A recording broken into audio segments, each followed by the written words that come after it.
Bienvenue aux archives départementales. Nous sommes ravis de vous accueillir une fois de plus pour ces conférences et ces activités autour de notre exposition sur le Bumidum. Nous sommes ravis de vous trouver une nouvelle fois nombreux et nombreuses pour nos activités à 18h30 à Gourbert. On a conscience qu'on n'est pas l'endroit le plus facile d'accès de la Guadeloupe, mais étonnamment, et à notre grande joie, ça marche à chaque fois, ou presque. En tout cas, ça marche ce soir. Euh, Vous l'avez probablement tous et toutes vu au moins brièvement cette exposition qu'on vous présente depuis déjà le mois de mars. Si jamais ce n'est pas le cas, sachez que, même si la presse n'a pas encore diffusé l'information, que Histoire d'une migration, les années Bumidum, présentée ici, sera prolongée jusqu'au 31 octobre. Donc il y a encore des occasions de venir, de revenir. S'il vous plaît, d'emmener vos classes, d'emmener vos associations, d'emmener les jeunes. En fait, très peu de jeunes sont venus. Il y a encore des occasions. Il y a la rentrée qui est devant vous, devant nous. C'est une occasion à saisir. En tout cas, on fera en sorte de vous accueillir le plus nombreux possible. Néanmoins, une exposition d'archives ne peut pas durer 8 mois sans qu'il n'y ait de conséquences sur les archives. Donc, tous les documents originaux et objets originaux présentés dans l'exposition vont tous changer. Et vous avez donc vu pour l'une des dernières fois la robe de Madame Curier, qui retrouvera son cintre et son placard chez Madame Curier dans quelques semaines. Elle ne sera pas remplacée, c'est une robe unique. Mais tous les documents d'archives seront remplacés, ils sont uniques aussi, mais nous en avons des dizaines de mètres de boîtes d'archives, d'autres sur le Bumidum. Ce ne sera pas très compliqué de remplacer un dossier du Bumidum par un autre dossier du Bumidum, qui ne sera pas le même, qui ne racontera pas la même histoire, mais qui reste un dossier de quelqu'un parti, ou d'ailleurs pas, ils ne sont pas tous partis, par cet organisme dans les années 60, 70 et début 80. C'est ce qu'on essaie de vous dire depuis aussi ces derniers mois. Nous avons quasiment tous les dossiers des partants du Bumidum. Bonsoir, la technique a l'air de fonctionner. Donc Monsieur Pathieu nous a rejoint en ligne. Madame Célestine est présente ici. Donc pour la première fois, victime de notre succès la dernière fois, nous avons changé de dispositif en lançant un live Facebook, ce qui a pour conséquence de baisser la jauge dans la salle, mais d'ouvrir la jauge à distance. Ça nous permet d'être visible au-delà de Gourbert, au-delà de Bisdary et peut-être jusqu'aux États-Unis, puisque notre intervenante vient de New York et le second intervenant vient de Paris. Euh, du moins, si nous ne sommes pas visibles tout de suite sur le live Facebook et sur la page du conseil départemental, ce sera visible par la suite sur ce même Facebook du département et des archives départementales. Cette exposition est prolongée, donc les activités autour de l'exposition se prolongent également. En juillet, tous les mercredis matins, et ça va même un petit peu jusqu'au mois d'août, hein, ça va jusqu'au 6 août. Nous vous proposons une visite guidée de l'exposition, donc vous pouvez revenir avec qui vous le souhaitez, et nous vous proposons en juillet, en septembre et en octobre, je crois, des visites guidées ponctuelles par l'un des commissaires d'exposition, sachant que l'une des commissaires d'exposition n'est autre que Madame Dumirier, qui est une collègue des archives ici présente ce soir. D'autres activités, d'autres conférences qui reprendront en septembre. Il y aura 2 conférences certaines, enfin de manière certaine en septembre et en octobre, et on a annoncé un spectacle, une création, de théâtre, de lecture d'archives en musique pour clore le cycle Bumidum des archives départementales, puisque à un moment donné, on travaillera sur autre chose tout de même aux archives départementales. Hem, voilà, en tout cas, on espère que tout cela vous a plu, que tout cela attirera de nouveau les visiteurs en nombre. Et ce soir, nous avons l'immense plaisir d'accueillir 2 universitaires qui travaillent depuis de nombreuses années sur le Bumidum. Leurs noms enfin, sont cités dans beaucoup de littérature, dans beaucoup d'ouvrages sur le Bumidum. Sylvain Pathieu apparaît de temps en temps dans l'exposition. Je ne suis pas sûr qu'Audrey Célestine y apparaisse. Si, aussi, également, bah voilà. Alors, ils sont là ce soir dans une technique qu'on espère irréprochable, pour nous présenter une différence intitulée «Dépeupler les DOM, le Bumidum, une politique postcoloniale aux Antilles». Et je passe la parole à Ingrid Dumurier pour les questions techniques. Oui, juste pour vous dire que comme bonsoir, merci d'être, là si nombreux. Juste pour vous dire merci d'ailleurs d'avoir joué le jeu de la réservation. C'est la première fois qu'on a décidé de mettre sur réservation et on est ravis de voir que la salle est comble comme les 2 dernières, conférences. Juste pour vous dire bien sûr que comme les autres conférences, elle sera filmée. Et donc visible, très prochainement, donc dans 2 3 semaines sur notre, chaîne YouTube. Mais en attendant, elle sera également visible, dès maintenant, enfin dans très peu de temps sur, la page Facebook du conseil départemental et cela pendant 1 an. Donc voilà, profitez-en, faites-le savoir autour de vous et puis on vous souhaite une, bonne conférence. Voilà. Ensuite, comme à chaque fois, il y a bien sûr, j'ai oublié de dire, les questions que vous pouvez poser, avec les aux conférenciers et puis, voilà donc n'hésitez pas. Bonne soirée. Ah oui, ouais, merci. Bon, alors bonsoir à Sylvain, il est, presque 1 heure du matin pour lui, donc merci d'être là et pourtant on a quand même décidé que c'est moi qui allais commencer, donc il va vraiment rester, réveillé très tard. Voilà, donc je m'appelle Audrey Célestine, heu, je suis de la Martinique, mais un petit peu de Marie-Galante aussi, donc quand même un petit peu guadeloupéenne. Et bah, si je suis là, c'est parce que j'ai été, la resp enfin, j'ai dirigé un projet de recherche, pendant plusieurs années, de 2020 à, 2025, qui s'appelait Migrindom, qui est un projet de recherche, collectif, qui impliquait, entre 8 et 9 collègues, hein, ça a dépendu des périodes. L'un des principaux, collègues, partenaires de ce projet était, Sylvain Pathieu et donc je vais vous raconter un peu ce qu'on a fait, dans ce programme de recherche, qui s'appelait Migrindom parce qu'il s'intéressait aux dynamiques de migration, des, anciens départements d'outre-mer, de la période du Bumidum jusqu'au début des années 2020. Donc on a regardé le Bumidum, mais on a été aussi au-delà. On a regardé aussi ce qui se jouait du point de vue de l'ANT, qui a succédé au Bumidum, puis ce qui s'est passé avec la DOM, même si au niveau de l'ensemble de ces institutions, il a été important pour les agents de dire: «Nous, on n'est pas le Bumidum». Malgré tout, nous, ce qu'on voit, c'est qu'il y a quand même des continuités, dans une partie des politiques, dans les personnels et cetera, mais ça, on reviendra dessus. Ce projet, c'est un projet qui était financé par l'ANR, l'Agence nationale de la recherche, qui est l'un des principaux financeurs de la recherche publique en France. C'est de la recherche par projet. Donc nous, on a présenté un projet, on l'a présenté 2 fois et on a fini par obtenir, des fonds pour pouvoir travailler sur le Bumidum et on l'a fait en réunissant un collectif d'historiens, de sociologues, de politistes. On avait un géographe également. Je donnerai un peu les noms tout à l'heure parce que c'est important, parce que c'est vraiment un travail très collectif et une anthropologue. Heu, on a présenté au bout de notre travail, à Paris, heu, à Liverpool, à Rio, à Charlotte aux États-Unis, à Bordeaux et là, on est content de pouvoir quand même le faire, hem et si je parle des projets de recherche, quand ils se font comme ça de façon collective, généralement, bon, nous, on n'a pas eu de chance parce qu'on a quand même commencé le programme, le 16 mars 2020, donc c'était pas une super date pour commencer, donc ça a pris du retard parce que les archives ont été fermées pendant un moment, mais c'est un projet de recherche qui a pas commencé en 2020. Sylvain travaille depuis, je pense que tu pourras le dire tout à l'heure, mais peut-être plus sur les archives du Bumidum.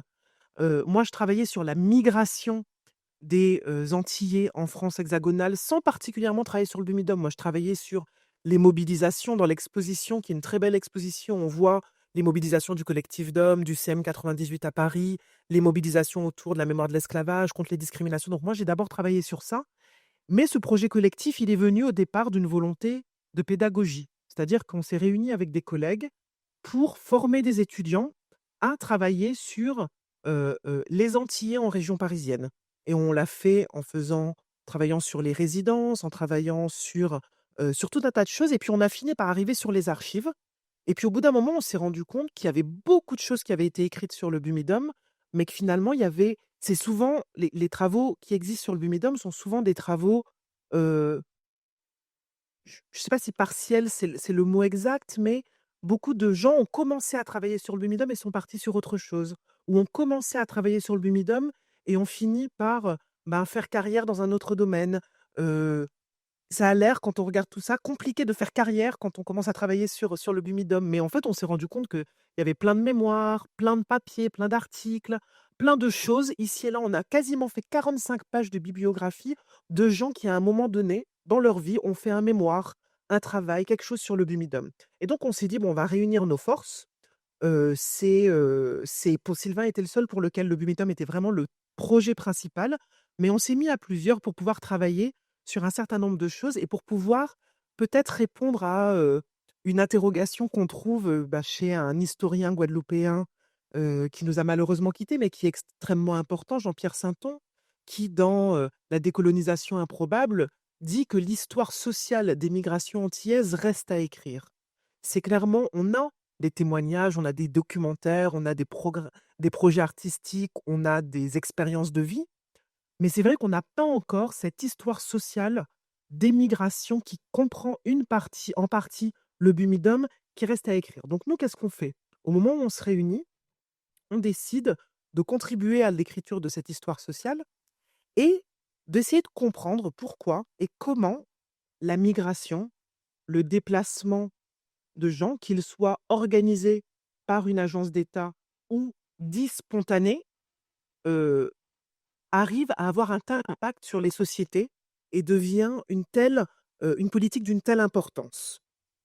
Une politique d'une grande importance et qui a une mémoire particulièrement, négative. La mémoire collective autour de la migration et du Fluidum, elle est plutôt négative, même si on le voit aussi dans l'exposition, c'est pas nécessairement ce qu'on a dans les témoignages individuels. Malgré tout, quand on parle dans l'espace public du Bumidum, c'est rarement pour en dire du bien quand même. Donc il y a quand même cette dimension-là et donc on essaie de comprendre en prenant, en compte cette mémoire douloureuse, certains disent même traumatique du Bumidum, d'essayer nous voilà, il y a pas de psy dans le collectif, on ne travaille pas nécessairement sur le trauma. En revanche, on regarde ce que des événements du passé font au présent et il se trouve que justement la question des émotions négatives, du traumatisme reviennent énormément dans les discours publics autour du Bimidum. Donc nous, ce qu'on fait, c'est qu'on essaie de comprendre en fait comment s'est fabriquée cette politique de migration au cœur des dynamiques sociales et politiques, dans ces territoires dits d'outre-mer. On va reprendre, hein, effectivement dans notre travail, ce contexte, de problèmes économiques et sociaux extrêmement, structurels qui existent, quelques années après la départementalisation qui est, considérée comme extrêmement, décevante, qui ne tient pas ses promesses. On est sur, des contextes de chômage extrêmement élevé, en particulier pour la jeunesse. On est également sur, des, comment dire? Problème qui d'ailleurs ne se règle pas avec, le Bumida, mais qui continue cette question du chômage structurel et notamment des jeunes continue d'être particulièrement important, mais avec un contexte démographique très différent qui est celui d'une relative crise démographique, mais dans l'autre sens de ce qui avait été présenté au début de la période. C'est-à-dire que alors qu'on dénonçait l'explosion démographique au début, du Bumidum et que c'était même une des justifications du Bumidum, on est aujourd'hui dans des situations, en particulier en Martinique et en Guadeloupe, mais je pense de façon encore plus prononcée en Martinique, de déclin démographique, de vieillissement accéléré des populations. Ce qui explique aussi la manière de revoir comme ça se passer par rapport au Bumidum. Mais au moment de la mise en place de la politique, on est donc sur ce contexte qui est présenté comme un contexte de crise démographique, mais dont on sait que c'est aussi un contexte de crise politique, que c'est un contexte, de rébellion urbaine, c'est un contexte de révolte, c'est un contexte de politisation extrêmement forte parce que les promesses d'égalité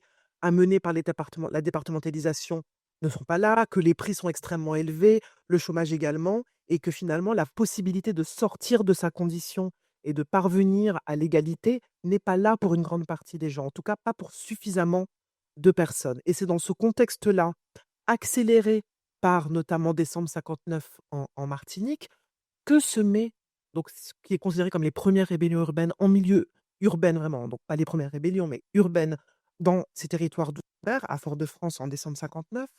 On a un contexte qui, fait que les pouvoirs publics mettent en place, une agence d'État dans des conditions sur lesquelles on a aussi, travaillé et organise une politique d'incitation au départ.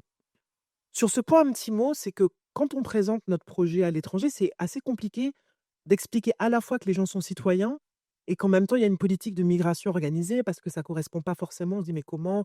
Bah oui, il y a une liberté de circulation. En fait, les gens n'ont pas besoin du Bumidum pour partir et de fait, beaucoup de gens partent sans passer par le Bumidum et c'est d'ailleurs la dynamique qui existe juste avant la création du Bumidum, c'est qu'on a de plus en plus de gens qui partent et de plus en plus de gens qui partent très jeunes.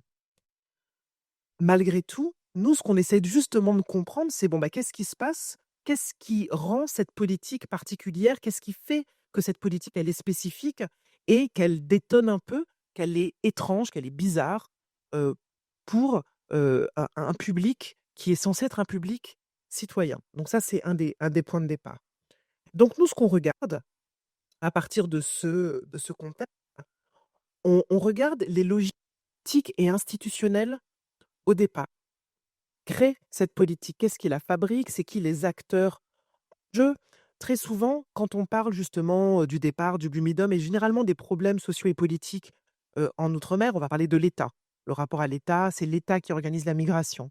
Nous, en regardant les dynamiques politiques et institutionnelles derrière la migration et les puis mobilité, puisqu'après la fin du Blumidum, on dit plus migration organisée, on dit la mobilité. On se dit: «Mais c'est qui l'État? C'est quoi l'État? C'est qui exactement dans l'État?»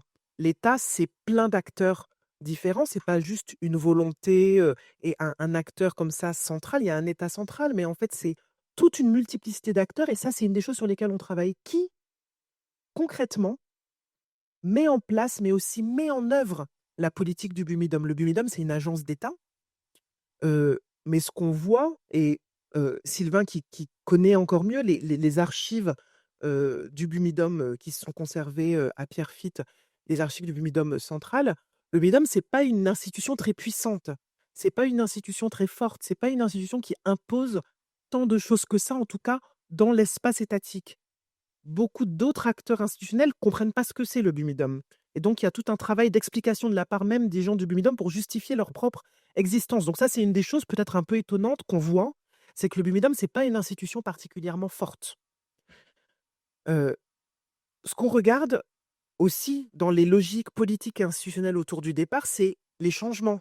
Il y a des encouragements au départ et puis il y a des choses qui paraissent un peu illogiques. Vous voyez dans l'exposition, il y a des dossiers de candidature au départ.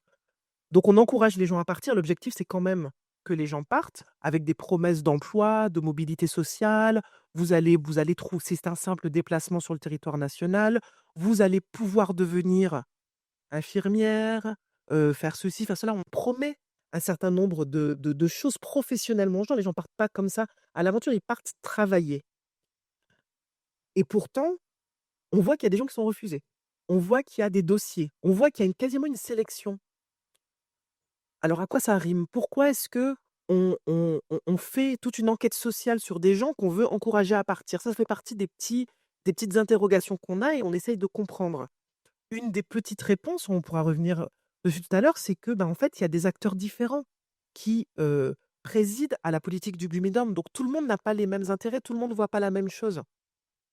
Et notamment, un des, résultats que, moi je vois dans les archives que je regarde, c'est notamment les archives préfectorales et les échanges entre le Bumidum, les préfectures, le ministère des outre-mer et cetera. C'est que, on a des associations, notamment l'association comme le Casodome, qui, veut une sélection parce qu'ils veulent que ceux qui partent représentent bien, les ultramarins et donc du coup, ils ont toute une ils font tout un lobby pour qu'il y ait une sélection accentuée. Mais c'est pas forcément l'objectif, de la préfecture qui veut régler à la fois la question de l'ordre public, mais également la question du chômage. Donc on voit qu'il y a tout un tas de rapports de force qui s'établissent au moment de la mise en place de cette politique et pour nous, ça, c'est une chose qui est importante à comprendre, à voir. C'est quoi l'État, dans le contexte, du Bumidum et dans le contexte de la Martinique, de la Guadeloupe, de la Réunion, principalement. Ensuite, ce qu'on a regardé, c'est ce que la migration fait aux familles. Ce que ça fait aux familles sur le plan des politiques familiales, qu'est-ce que, en quoi le Bumidum constitue une forme de politique des familles? C'est quoi une famille pour le Bumidum? On quand vous travaillez sur le Bumidum et on a discuté avec pas mal de gens qui ont travaillé à un moment ou à un autre sur le Bumidum, c'est pas si simple que ça de trouver des gens qui vous disent: «Je suis parti par le Bumidum». Alors on peut dire oui, des gens peut-être sont soit traumatisés ou ont parfois honte et cetera. Mais en fait, on se rend compte que pas mal de gens qui sont partis par le Bumidum ne savent même pas qu'ils sont partis par le Bumidum, parce que dans la deuxième moitié de la période, le Bumidum, c'est du début des années 60 au début des années 80, beaucoup de gens partent par réunification familiale. C'est-à-dire qu'ils font venir des gens de leur famille. Et il y a quelque temps, j'étais aux archives et j'étais sur des dossiers, j'attendais un carton spécifique et je regarde des dossiers et d'un coup, je vois qu'il y a un dossier de quelqu'un qui est venu par le Bumidum et qui est né en 1978. Moi, je suis né en 1980 et pour moi, je me dis que je suis de la génération après le Bumidum. Je me dis: «Mais 78, comment c'est possible?» Bah oui, mais c'est un dossier de réunification familiale tardif, de la fin du Bumidum, mais cette personne ne sait sans doute pas qu'elle est venue par le Bumidum et donc ça veut dire que sur la deuxième moitié de la période, vous avez des gens qui sont des «bénéficiaires» entre guillemets de cette politique, mais qui ne sont pas au courant nécessairement et donc ce qui nous a intéressés, on a notamment notre collègue Jennifer Bidet qui est, sociologue à l'université Paris-Cité, qui a beaucoup travaillé, qui a un article à venir sur la question des programmes de réunification familiale. Bah, se pose la question, c'est quoi une famille pour le Bumidum? Qui on peut faire venir? Qui on encourage à venir? C'est quoi les conceptions de la famille qu'on peut avoir? Et on voit qu'il y a des tiraillements entre une conception de la famille nucléaire avec un certain nombre de normes et que tout ce qui déroge à ça peut être considéré comme dysfonctionnel, donc toute cette idée de la famille antillaise dysfonctionnelle. Mais en même temps, comme on veut encourager à partir, bah, vous avez d'autres types d'acteurs qui vont dire, bon, c'est le fils de sa demi-sœur, mais quand même, c'est bien s'il peut partir. Ou alors: «Ah, mais vous avez une petite amie, mais elle voudrait pas partir aussi vous rejoindre? Vous allez vous marier, hein», donc incitation à remplir le modèle, bourgeois de la famille et cetera. Mais donc voilà, on trouve des choses un peu comme ça, qui montrent à la fois ces espèces de dynamiques qui peuvent paraître contradictoires, mais qui nous disent beaucoup des conceptions de la famille de la part des agents au guichet, de la part du Bumidum également, là-bas. On a aussi des choses et je pense que Sylvain pourra parler aussi des histoires qu'on lit dans les dossiers. Sur toute une partie de la période du Bumidum, la majorité, elle a 21 ans et donc quand il y a des déplacements de personnes plus jeunes, notamment, vous avez des jeunes filles qui vont, partir, se retrouver dans des, centres et je pense pas nécessairement au centre de Cruy-sur-Ourcq qui a, effectivement une mémoire aussi assez terrible. Bah, vous avez moi j'ai le souvenir d'un dossier dans lequel, cette jeune fille va avec sa sœur dans elle part et elle fait une formation et elle est en pension complète dans cette formation et puis elle, à Noël, elle décide de partir voir une tante et en fait, elle, revient pas et on a des échanges de courriers entre, le pensionnat, le Bumidum, à Paris, le Bumidum local et cetera sur: «Oui, mais qu'est-ce que mais pourquoi cette jeune fille s'en va?» mais et avec tout un tas de choses autour de, bah, ce n'est pas bienséant qu'elle s'en aille ainsi et en même temps, bon, bah, elle veut partir, apparemment, elle se retrouverait chez sa sœur, donc on trouve comme ça tout un tas de trajectoires et ça, c'est aussi une des choses qu'on voit et qui est pas forcément le discours qu'on a le plus souvent sur le Bumidum. C'est pas parce que les gens viennent par le Bumidum qu'ils sont nécessairement écrasés par le Bumidum. Les gens font parfois aussi on a les situations de, notamment de femmes qui vont être dans des centres dans lesquels, elles n'ont pas l'emploi qu'on leur a promis.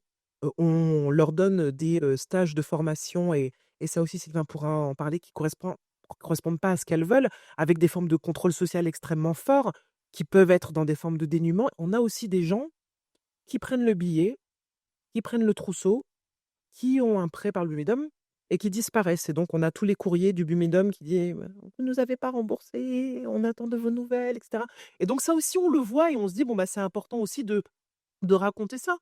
Le Bumidum veut pas forcément que tout le monde vienne à Paris, ben, les gens ils veulent être à Paris, en région parisienne, parce que c'est là qu'il y a de la famille, c'est là et donc les gens ils sont pas que écrasés, dominés, orientés par les gens, ils font aussi un peu ce qu'ils ont décidé et donc ça, on pense que c'est aussi une des choses qui est voilà, qui est une des choses à dire. Donc la question de la famille, c'est le deuxième aspect de ce qu'on a regardé et puis enfin, on a regardé, heu, le Bumidum et le travail évidemment, puisque les gens ils partent, heu, plein d'aspirations, hein. Vous partez pour du travail, mais quand vous partez et que vous êtes jeune, on a des gens qui écrivent, ils disent: «Bah, moi je pars parce que j'avais envie de partir.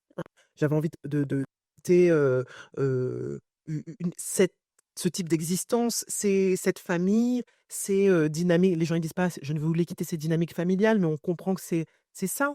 Il y a tout un tas de raisons pour lesquelles les gens partent. Les gens partent pas forcément obligés de partir. Malgré tout, ce départ est souvent vécu comme une forme de déchirement, parce que ça veut dire partir sans savoir exactement quand on va revenir et que la vie, en plus, est difficile dans la migration et donc mais les gens partent quand même, dans l'idée, c'est que s'ils partent pour travailler et donc on a regardé aussi comment cette politique qui est justifiée par la question du chômage, ce qu'elle fait. C'est quoi? Que font les gens quand ils partent par le Bumidum? Quel type de travail à quel type de travail ils accèdent?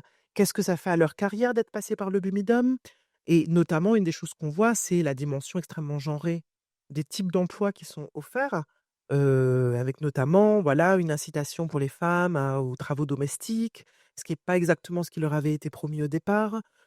Pour les hommes et ça, c'est aussi des choses, les gens vont pas tous dans la fonction publique quand ils partent pour le Bumidum, ils partent travaillent aussi travaux industriels, ils travaillent aussi à l'usine et donc c'est un petit peu tout ça qu'on a, regardé et je vais juste faire une dernière, petite chose avant de passer aussi la parole à espérons j'ai pas dit trop de trucs que tu voulais dire, mais c'est que dans le cadre de cette, enquête, on a fait plusieurs choses. On a fait, des archives.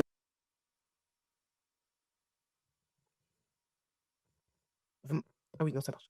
Beaucoup d'archives, au niveau, central. On les a traitées de façon qualitative, c'est-à-dire, voilà, en prenant les histoires, qui sont dans, tel et tel dossier, mais également quantitatif et c'est notre collègue Marine Haddad avec, Daniel Véron et Jennifer Bidet, aidés par, des étudiantes de master qui ont, travaillé à construire, une base de données sur les dossiers du Bumidum. Donc on a construit une base de données à partir de l'échantillon de 925 dossiers individuels qui étaient à Pierrefitte, à Paris.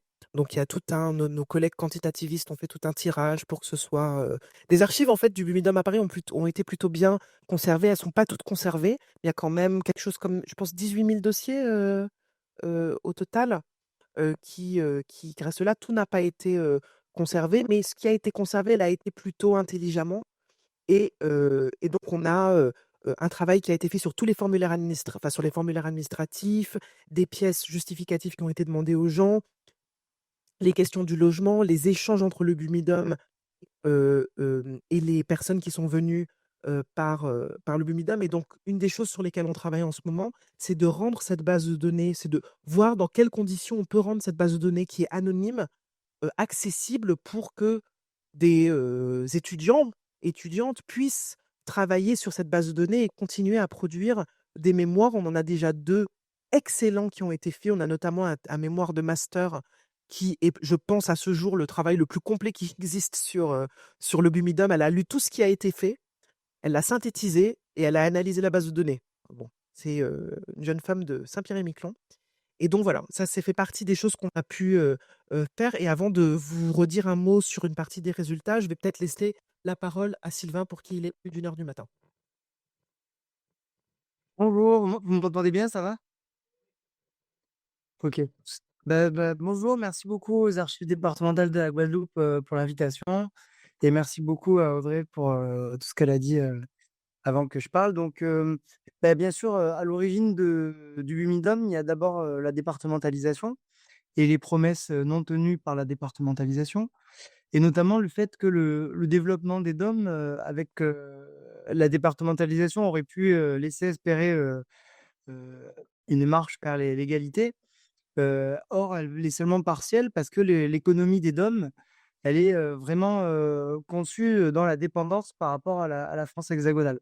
Donc on pourrait parler de silo impérial, quoi. C'est-à-dire que la France, l'heure n'est plus, aux grands empires, comme c'était le cas, au début du XXe siècle et la France perd peu à peu ses colonies, jusqu'au début des années 60, mais elle garde des points, très précis, des des m des colonies plus petites et donc on peut parler de silo impérial parce qu'en fait, toute l'économie des DOM, est tournée en fait, vers la France hexagonale, au détriment d'un développement qui aurait pu être plus, local, quoi.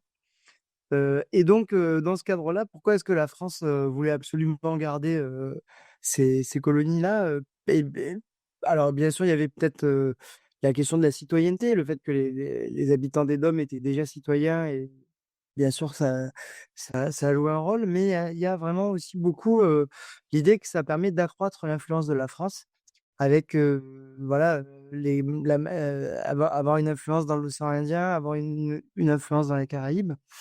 Euh, et donc, c'est intéressant parce qu'on a un des dirigeants du BUMIDOM, qui est un ancien secrétaire général des DOM, qui s'appelle Jean-Émile Vier, qui a présidé le BUMIDOM entre 1971 et 1978. Et il a écrit plusieurs livres. Il a écrit un livre notamment qui s'appelle Faut-il abandonner les DOM, qu'il a écrit en 1978. Et dans ce livre, on voit bien sa conception, hein. En gros, il considère que c'est indispensable de garder les DOM parce que c'est vraiment indispensable pour le prestige de la France et pour le rayonnement et l'influence de la France. Mais il voit les populations locales comme une sorte de fardeau qui serait une sorte de contrepartie à ce rayonnement. Donc, on est très proche en fait de la mission civilisatrice du temps de la colonisation, hein. C'est avec une volonté très forte d'assimilation de ces populations. Et donc, comme l'a dit Audrey, ben, à partir de la fin des années 50, quand il commence à y avoir de plus en plus de contestations de la départementalisation, commence à y avoir des mouvements qui réclament l'autonomie ou voire l'indépendance, eh bien, à ce moment-là, il va y avoir un homme qui est Michel Debré, qui va jouer un rôle dans la mise en place du BUMIDOM, et qui va pousser donc à ce que cette question politique et sociale, puisque disons, quand je parlais d'économie tournée vers la France hexagonale, c'était beaucoup les cultures traditionnelles comme le sucre, mais qui rentrent en crise dans ces années-là, donc avec le développement du chômage, tout ce dont a parlé Audrey. Et donc, la solution à ce problème politique et social, ça va être une solution qui va être uniquement démographique.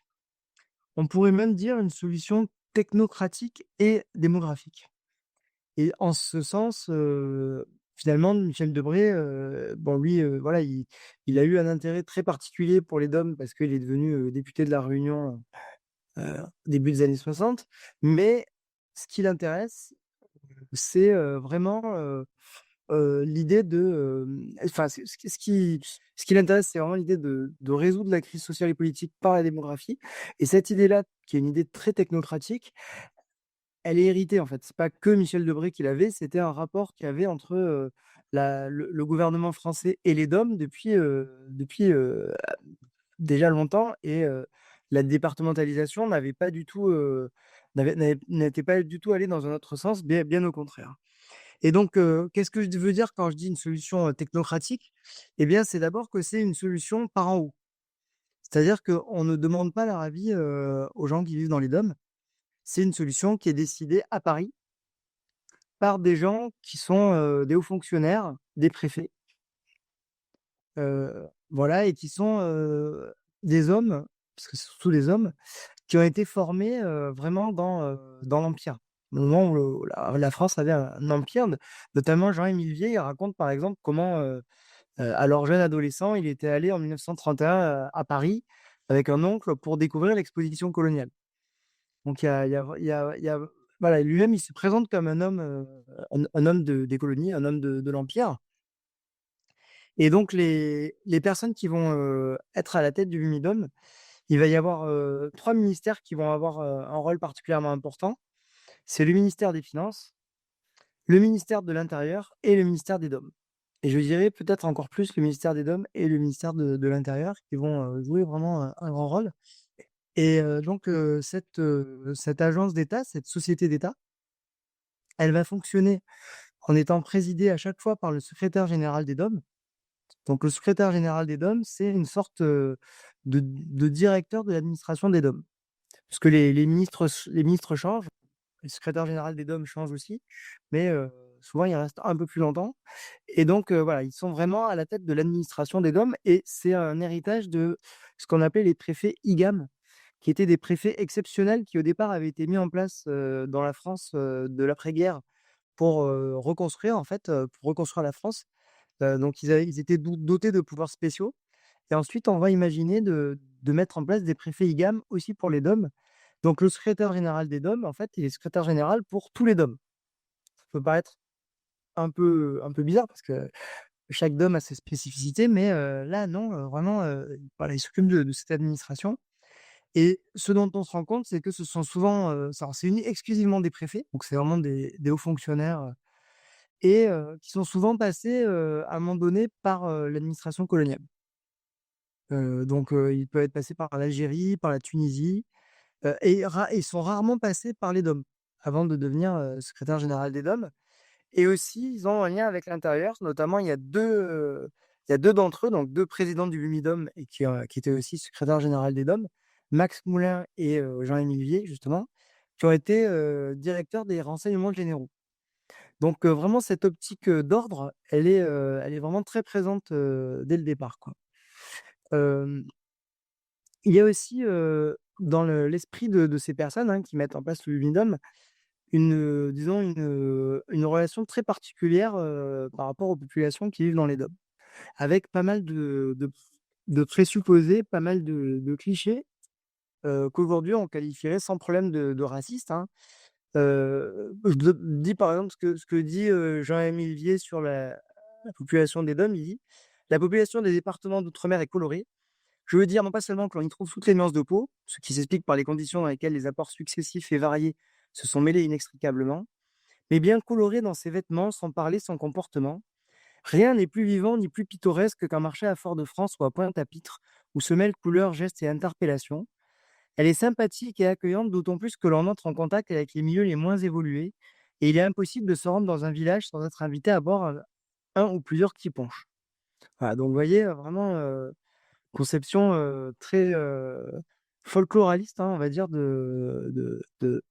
des populations des DOM et puis, heu, une une l'affirmation aussi très brutale d'une domination, très forte.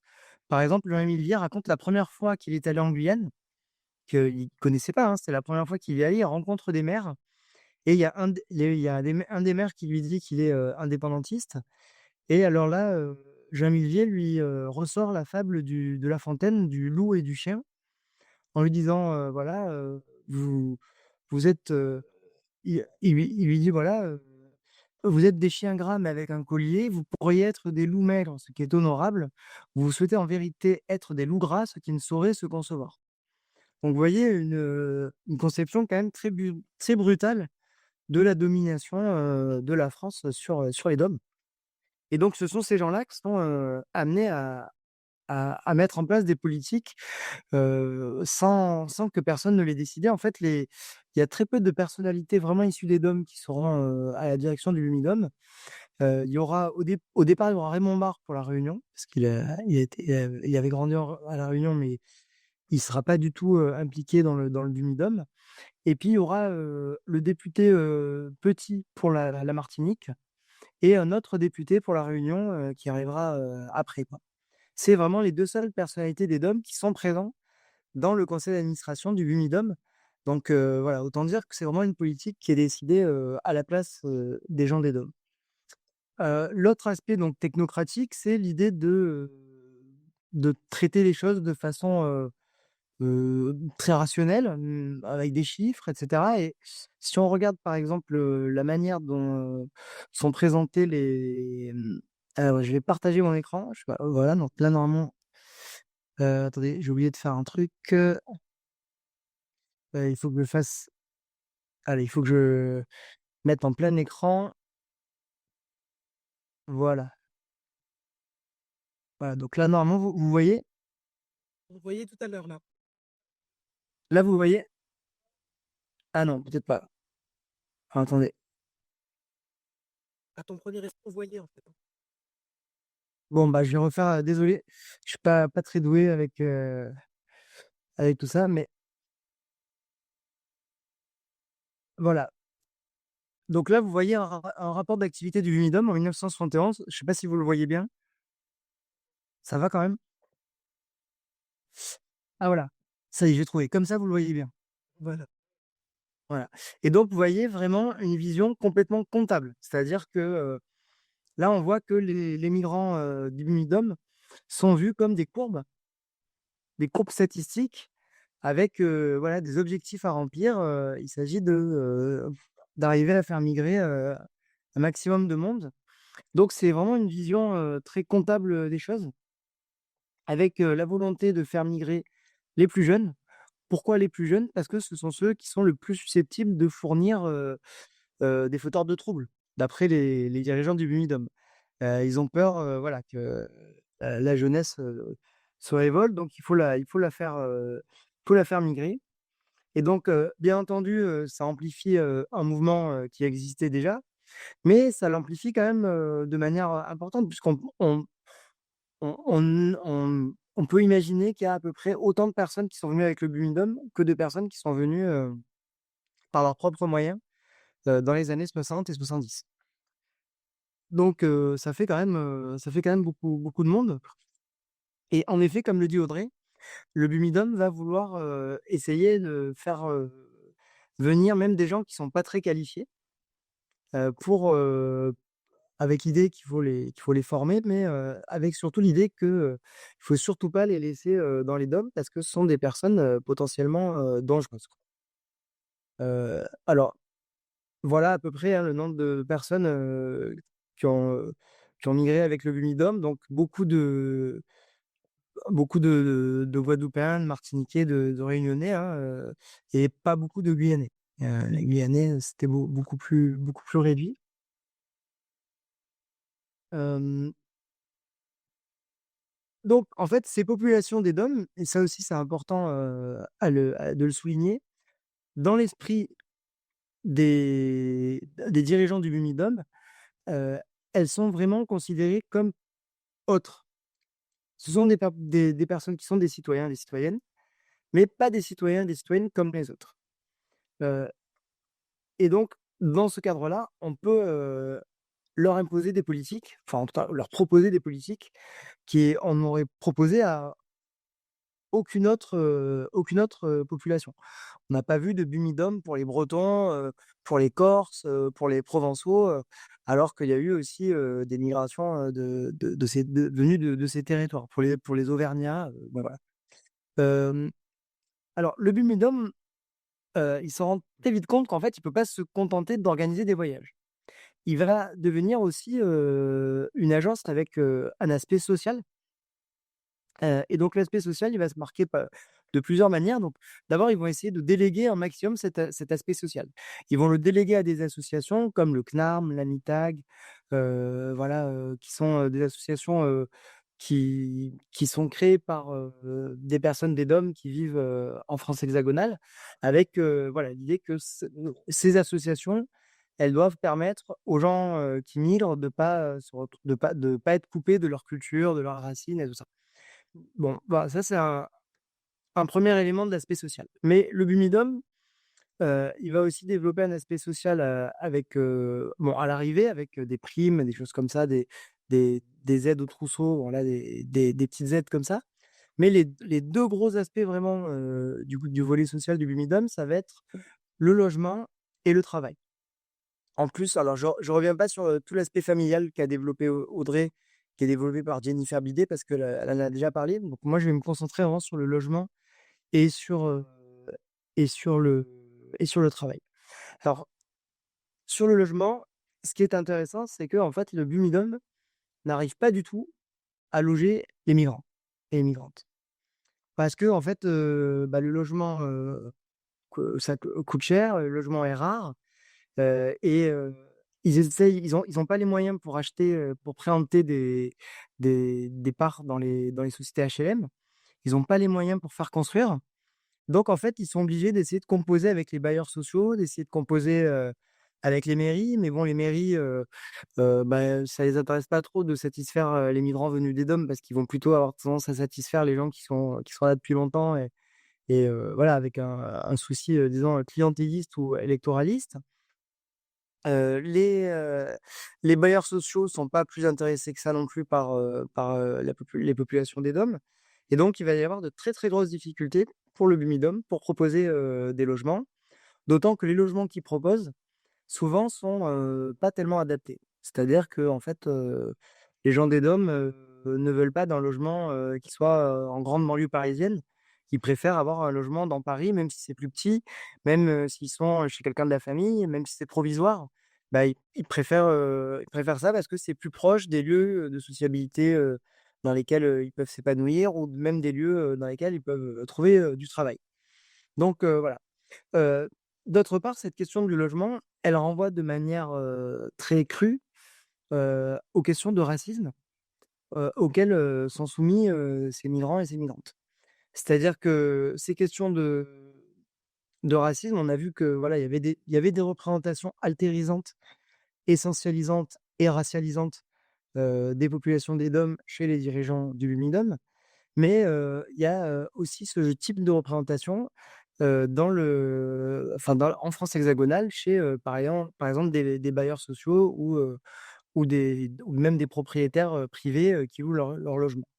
Et donc là, le Bumidum, se retrouve, confronté cruellement au racisme, hein, dont sont victimes, les migrantes et les migrants.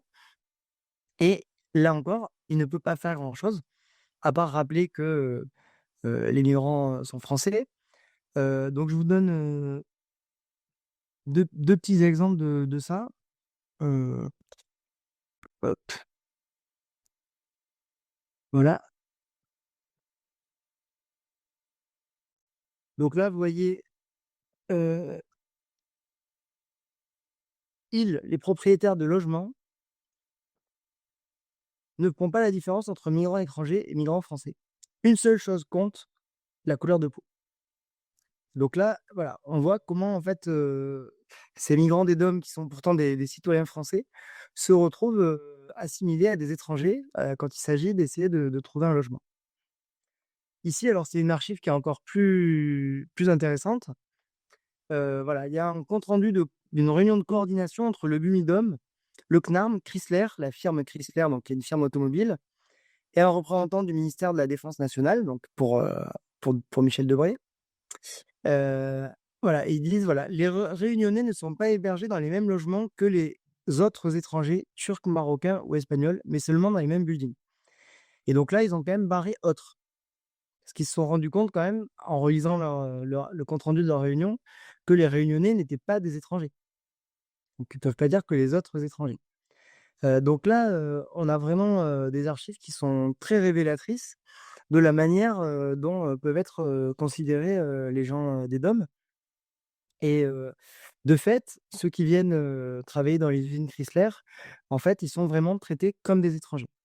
C'est-à-dire qu'ils vont, loger dans des foyers avec, des étrangers, des foyers où ils peuvent être, 5 ou 6 par chambre, enfin voilà, vraiment les foyers, qu'on peut imaginer, pour les travailleurs immigrés. Et d'ailleurs, ils remplissent le même rôle, la même fonction pour les dirigeants de Chrysler que les travailleurs immigrés. C'est-à-dire qu'ils espèrent en fait, dans les années 70 que, ça sera une main-d'œuvre docile, qui, tranchera un peu avec les ouvriers français qui ont été un peu, échauffés par, mai 68 et les suites de mai 68 et qui sont trop revendicatifs. Donc voilà, il y a cet aspect-là, qui, heu, qui est vraiment, frappant. Et ça, le Bumidum essaye de protester contre ce genre d'attitude. Donc ils défendent leurs migrants, mais voilà, ils le font avec eux-mêmes, un certain nombre de présupposés.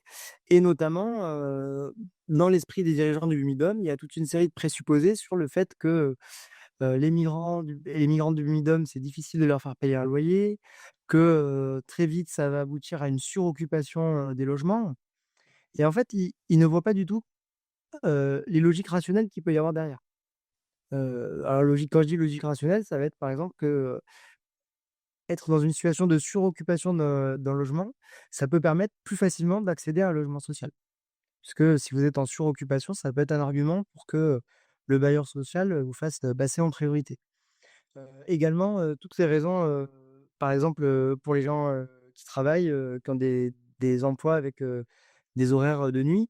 loger avec, des personnes de la famille ou avec des amis, ça permet, par exemple, d'être sûr qu'il y a quelqu'un qui va garder les enfants ou qui va surveiller les enfants, quand vous êtes au travail. Donc tout ça n'est pas du tout envisagé, hein, c'est vu, comme, une sorte de défaut congénital, des habitants des DOM, qui seraient, pas capables, d'avoir, une certaine discipline.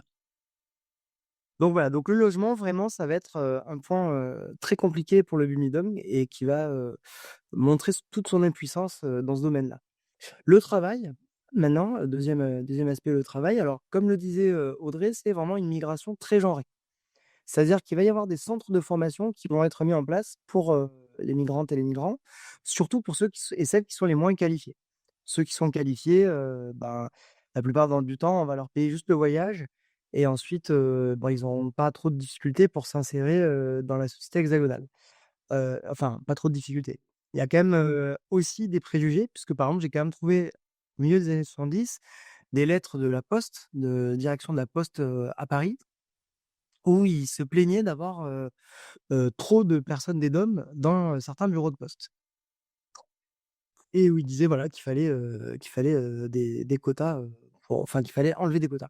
Ah oui, j'ai oublié de vous lire autre chose qui est intéressant aussi, c'est je vous le mets en, désolé, je refais un petit retour sur le logement. Heu, voilà, i voilà et vous le voyez, hein, là, ils disent en parlant d'Aulnay, hein, il faut éviter à tout prix des groupes d'immeubles ne comportant que des migrants des DOM. Les logements sociaux ont atteint dans leurs ensembles immobiliers la cote d'alerte de 10 de gens de couleur. Dans le cas particulier d'Aulnay 3000, les 30 de gens de couleur ou migrants de nationalités diverses sont atteints. Ça, c'est dans des rapports d'activité, du Bumidom, hein. Donc, vous voyez, hein, qu'ils partagent quand même une partie des présupposés, et du fait d'assimiler, les citoyens, venus des DOM à des étrangers. Donc pour, ce qui concerne le travail, je vous disais donc, malgré les préjugés, disons que ceux qui, sont les plus diplômés, ont des possibilités pour s'en sortir sans le Blumidom. En revanche, les moins diplômés, le Blumidom essaye de prendre en charge leur formation ou leur préformation. Donc, le Blumidom va diriger, 3 centres de formation pour hommes, en France hexagonale. Donc le centre, de Simandre, à côté de Lyon, le centre de Cassan, dans l'Hérault, à côté de Montpellier et un centre à Marseille. Plus un centre, exclusivement, dédié aux femmes qui est celui de Cruy-sur-Ourcq et pour les Réunionnais, il met même en place un petit centre de formation à Madagascar, à la Saké. Donc voilà, dans un, donc c'est, jusqu'au milieu des années 70, il y aura ce pré-centre de formation, à la Saké. Et donc là, ils essayent vraiment de proposer aux personnes les moins diplômées, les moins qualifiées d'être formées. Heu et on a vraiment là, pour les hommes, des formations à l'industrie automobile ou à l'industrie en général, au bâtiment. Alors même que le Blindom dit que c'est les métiers dans lesquels, les migrants des DOM ont le plus de difficultés parce que, bah, le bâtiment notamment, il faut, travailler, dans le froid, en hiver, voilà avec des températures auxquelles ils sont pas habitués et puis que c'est pas forcément ce qu'ils veulent, mais c'est pas grave, on leur donne quand même ces formations-là et pour les femmes, à Cruy-sur-Ourcq, c'est, des formations pour être domestique. Alors, quelques formations aussi pour être aide-soignante, mais, majoritairement, des formations de domestique. Alors ce qui est intéressant, c'est que la manière dont sont conçus ces centres de formation, en fait, ils sont conçus en partie pour apprendre un métier, mais surtout pour ce que le bibliothécaire appelle l'adaptation à la vie métropolitaine. Et donc l'adaptation à la vie métropolitaine, en fait, c'est quoi? En fait, c'est, vraiment une sorte de disciplinarisation de ces personnes. C'est-à-dire qu'on va les mettre dans des centres, où ils auront, des horaires précis, ils auront des tâches à accomplir, ils auront, on va encadrer toute leur sociabilité, on va encadrer, leurs sorties, surtout dans le centre de Cry-sur-Ourcq, centre féminin. Donc en fait, on est vraiment dans, une institution de disciplinarisation avec, avec des pratiques qu'on n'aurait pas infligées à d'autres populations et qu'on n'aurait pas infligées à des populations de France hexagonale. Et donc, l'idée, c'est que en fait, on considère que ces migrants et ces migrantes, c'est un peu comme s'ils venaient de pays en voie de développement. L'expression est même parfois utilisée. Et alors moi, je me suis pas mal penché sur le centre de Crouy-sur-Ourcq où, en fait, on apprend aux femmes, à faire la cuisine à la française, à se servir d'appareils ménagers. On leur donne, des cours de français, des cours de mathématiques et en gros, si on lit, ce qui est dit par les rapports du MINUM, on a vraiment l'impression, que, c'est des femmes, qui sont, pas très intelligentes, qui sont pas du tout instruites et le fait est que j'ai retrouvé dans les archives des lettres écrites par ces femmes, par une partie de ces femmes. Et en lisant ces lettres, eh bien, je me suis rendu compte que contrairement à ce qui était dit, dans les archives du Lumidum, elles étaient, elles écrivaient bien, bon, il y avait des fautes d'orthographe, mais, qui n'en fait pas aujourd'hui, et quand on est enseignant, on sait bien qu'il y a beaucoup de jeunes aujourd'hui qui font pas mal de fautes d'orthographe, mais en tout cas, on comprend très bien ce qu'elles disent. Il y en a qui font pas de fautes d'orthographe, hein, elles en font pas toutes. Heu, Elles sont complètement capables, dans ces lettres de s'exprimer, de dire ce qu'elles veulent ou ce qu'elles veulent pas, de voilà, de faire état de leurs sentiments et de leurs souhaits. Donc voilà et il y a beaucoup de ces femmes, en fait, qui, réussissent à partir, en fait, de Crouy-sur-Ourcq et elles sont vues comme des ingrates, comme, des femmes, qui, ne sont pas reconnaissantes, envers le Blumidom et en fait, quand on lit les lettres, on se rend compte qu'elles ont des stratégies, en fait. On voit vraiment la capacité de ce qu'on appelle, en sciences sociales, on appelle ça l'agentivité. Ça vient du terme agency, qui est un terme, anglais, qui veut dire, en fait, la capacité de personnes qui sont mises dans des positions, subalternes à quand même, avoir leur propre stratégie et mener leur propre vie, quoi. Et donc, bien sûr, elles ont pas mal de contraintes, mais elles arrivent quand même, on voit bien dans les lettres, qu'on trouve, elles arrivent quand même disons, à ne pas forcément se conformer à ce que le binôme attend d'elles. Et même quand il y a des formules de gratitude, parce que le Bumidum va beaucoup utiliser ça, les formules de gratitude, envers l'institution, qu'elles mettent dans des lettres. Bon, on a tous déjà écrit à un supérieur hiérarchique. Quand on écrit à un supérieur hiérarchique, on met des formules de gratitude. Ça empêche pas, que parfois, on n'en pense pas moins. Donc voilà, elles font, elles appliquent exactement la même stratégie, elles ont parfois encore besoin du Bumidum pour une raison ou pour une autre. Heu, il y a des femmes qui écrivent, à la directrice de Crouy-sur-Ourcq pour lui demander, par exemple, de faciliter, la venue, en France hexagonale de son fils, ou une autre qui voudrait reprendre contact avec une ancienne camarade, du centre. Voilà, donc forcément, quand vous demandez quelque chose, ben, vous êtes poli, vous exprimez, des formules de gratitude, des remerciements. Donc voilà, donc c'est quelque chose, qui ça veut pas dire que vous êtes, ça veut pas dire que vous êtes véritablement, complètement reconnaissant et complètement, plein de gratitude envers l'institution. Hem, donc finalement, en fait, ce que met en place, le BUMIDOM et là, on est vraiment, dans une continuité, dans un ce qu'on pourrait dire dans un post-colonialisme, c'est que, il met en place, en fait, des politiques il essaye de maintenir ces populations dans des situations d'assistance. Fait qu'elles aient besoin de l'institution, qu'elles aient besoin du BUMIDOM, qu'elles aient besoin, de du gouvernement, et elles le font à la fois par un welfare, ce qu'on pourrait appeler un welfare colonialisme. Donc ça, c'est une expression, de Myriam Paris, qui a écrit, Nous qui versons la vie goutte à goutte, sur la Réunion, où elle montre, voilà, comment il peut y avoir des politiques d'assistance sociale envers les femmes, mais qui sont en fait des moyens de les disciplinariser et de les maintenir sous contrôle. Et moi, ce que je vois, c'est aussi des politiques de workfare, c'est-à-dire des politiques, voilà, de workfare colonialisme. C'est-à-dire on va trouver un travail, on va avoir des filières pour, fournir un travail, mais toujours dans cette relation, inégale, dans cette relation de domination, dans cette volonté de contrôle, dans cette, volonté, en fait, voilà, de discipline, des populations.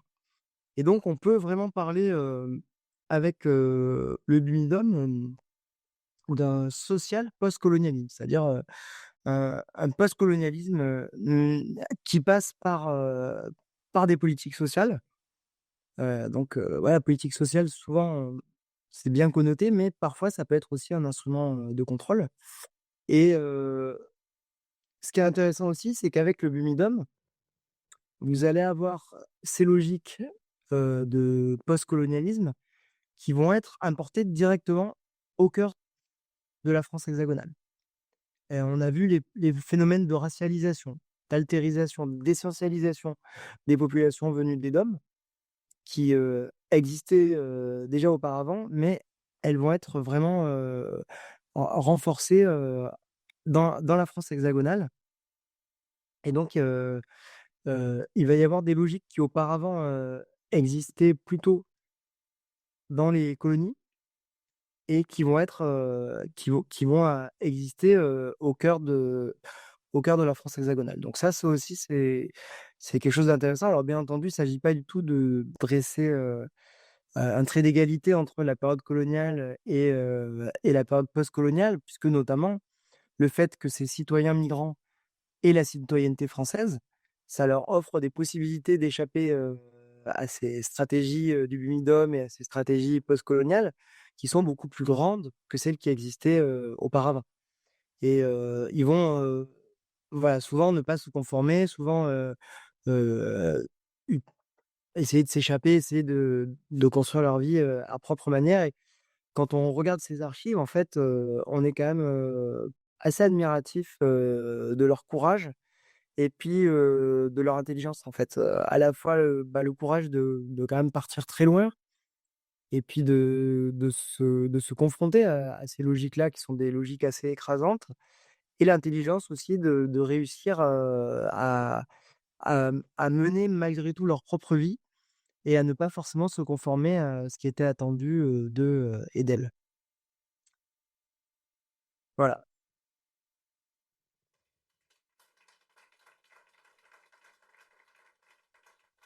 Je veux pas parler trop longtemps pour laisser quand même la place aux questions et puis peut-être, Audrey, tu veux peut-être compléter des choses que j'ai dites aussi? Non, très En tout cas, merci de votre écoute.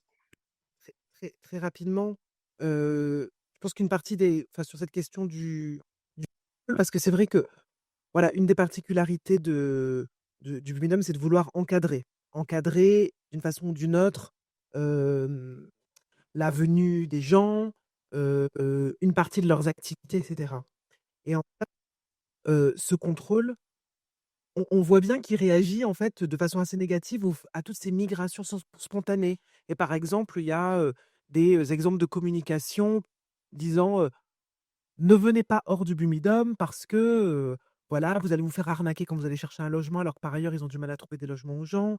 En fait, en indiquant que, pour pouvoir migrer de façon, safe, pour pouvoir, migrer dans les meilleures conditions, il faut passer par l'institution. Il faut ce cadre, il faut ce contrôle et c'est vrai que ça, c'est une discussion qu'on a eue avec, une de nos une étudiante qui a fait son master sur le Bumidum et qui va probablement donc alors parenthèse, mais Léa Payet que Sylvain connaît bien, qui est elle de La Réunion. C'est vrai qu'elle a commencé, elle voulait absolument elle est dans une perspective très, décoloniale au début de son master. Elle voulait montrer à quel point c'était une institution extrêmement, coloniale et cetera et en fait, ce qu'on voit, c'est qu'il y a à la fois des formes de continuité et de contrôle des populations, de façonnement de cette population et en même temps, bah, des choses qu'on retrouve dans le traitement des populations vulnérables de façon générale, un contrôle social accru, une volonté de contrôle en particulier, mais avec une forme de spécificité, de renforcement de certaines dynamiques, qui, sont liées justement à ce contrôle du déplacement de gens qui, de toutes les façons, sont libres de se déplacer et qui, de fait, migrent tout seuls aussi pendant la même période et c'est vrai que ça rend du coup, pour moi, c'est important du coup d'offrir cette espèce de nuance, de complexité quand on analyse ces migrations et en même temps de se dire: «Mais pourquoi cette institution existe? Pourquoi est-ce qu'elle est là? Pourquoi est-ce qu'elle est créée? Quelles sont les raisons de sa création?» alors même que les gens peuvent partir s'ils le souhaitent. Les gens sont en mesure et en capacité et le font de fait souvent et que ça ne plaît pas à l'institution et que c'est tout ça qu'on essaie justement de naviguer et je pense qu'on a assez parlé qu'on peut pendant les quelques minutes qui restent, évidemment qu'il aide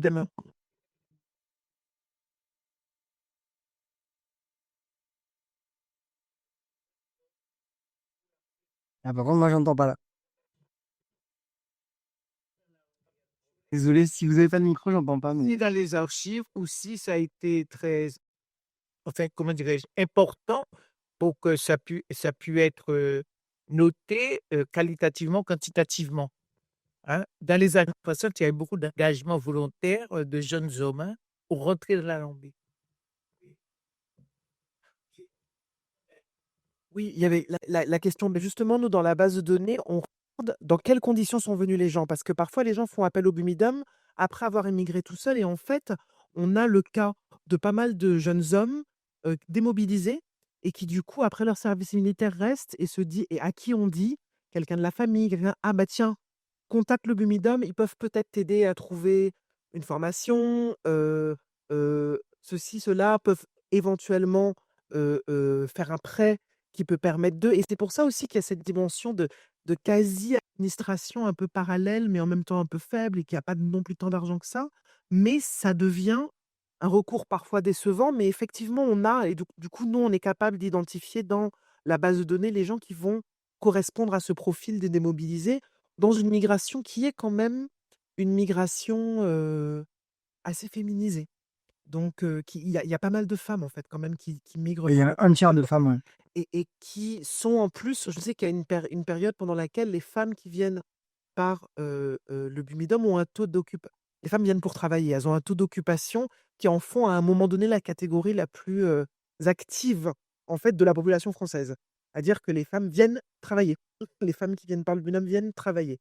Et mais donc effectivement, oui, on a ce profil-là et on est capable d'identifier. Moi, j'ai pas les chiffres là en tête, mais on est en mesure de voir ça en effet.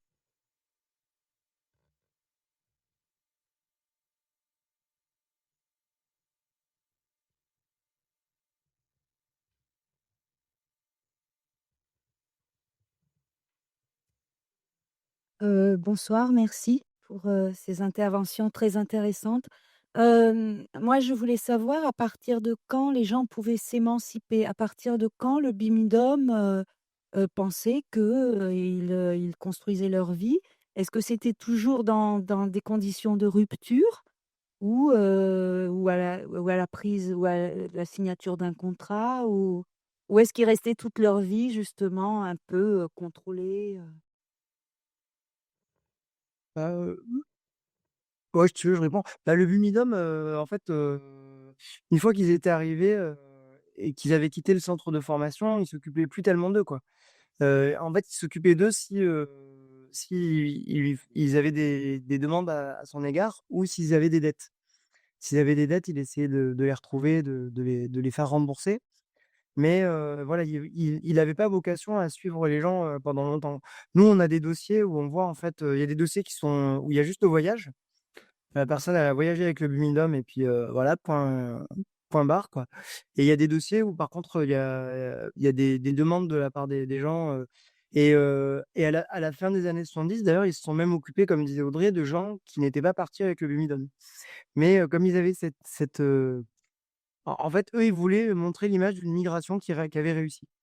Et donc, ils avaient peur que, des gens qui seraient pas venus avec le Bumidum, mais qui seraient dans un échec de la migration, ça risquerait de retomber sur le Bumidum. Donc, ils s'adressaient à eux. Mais sinon, en fait, ils cherchaient pas à les une fois qu'ils étaient installés, qu'ils étaient sortis des centres de formation et qu'ils avaient payé leurs dettes, bah, ils cherchaient pas tellement à les suivre ou à les encadrer, quoi. Ça, c'était plutôt le travail, des associations qui gravitaient et qui étaient financées par le Bumidum. Donc le CNARM, l'AMITAG et puis, et une troisième. Le Casodome. Voilà, le Casodome, c'est ça, ouais.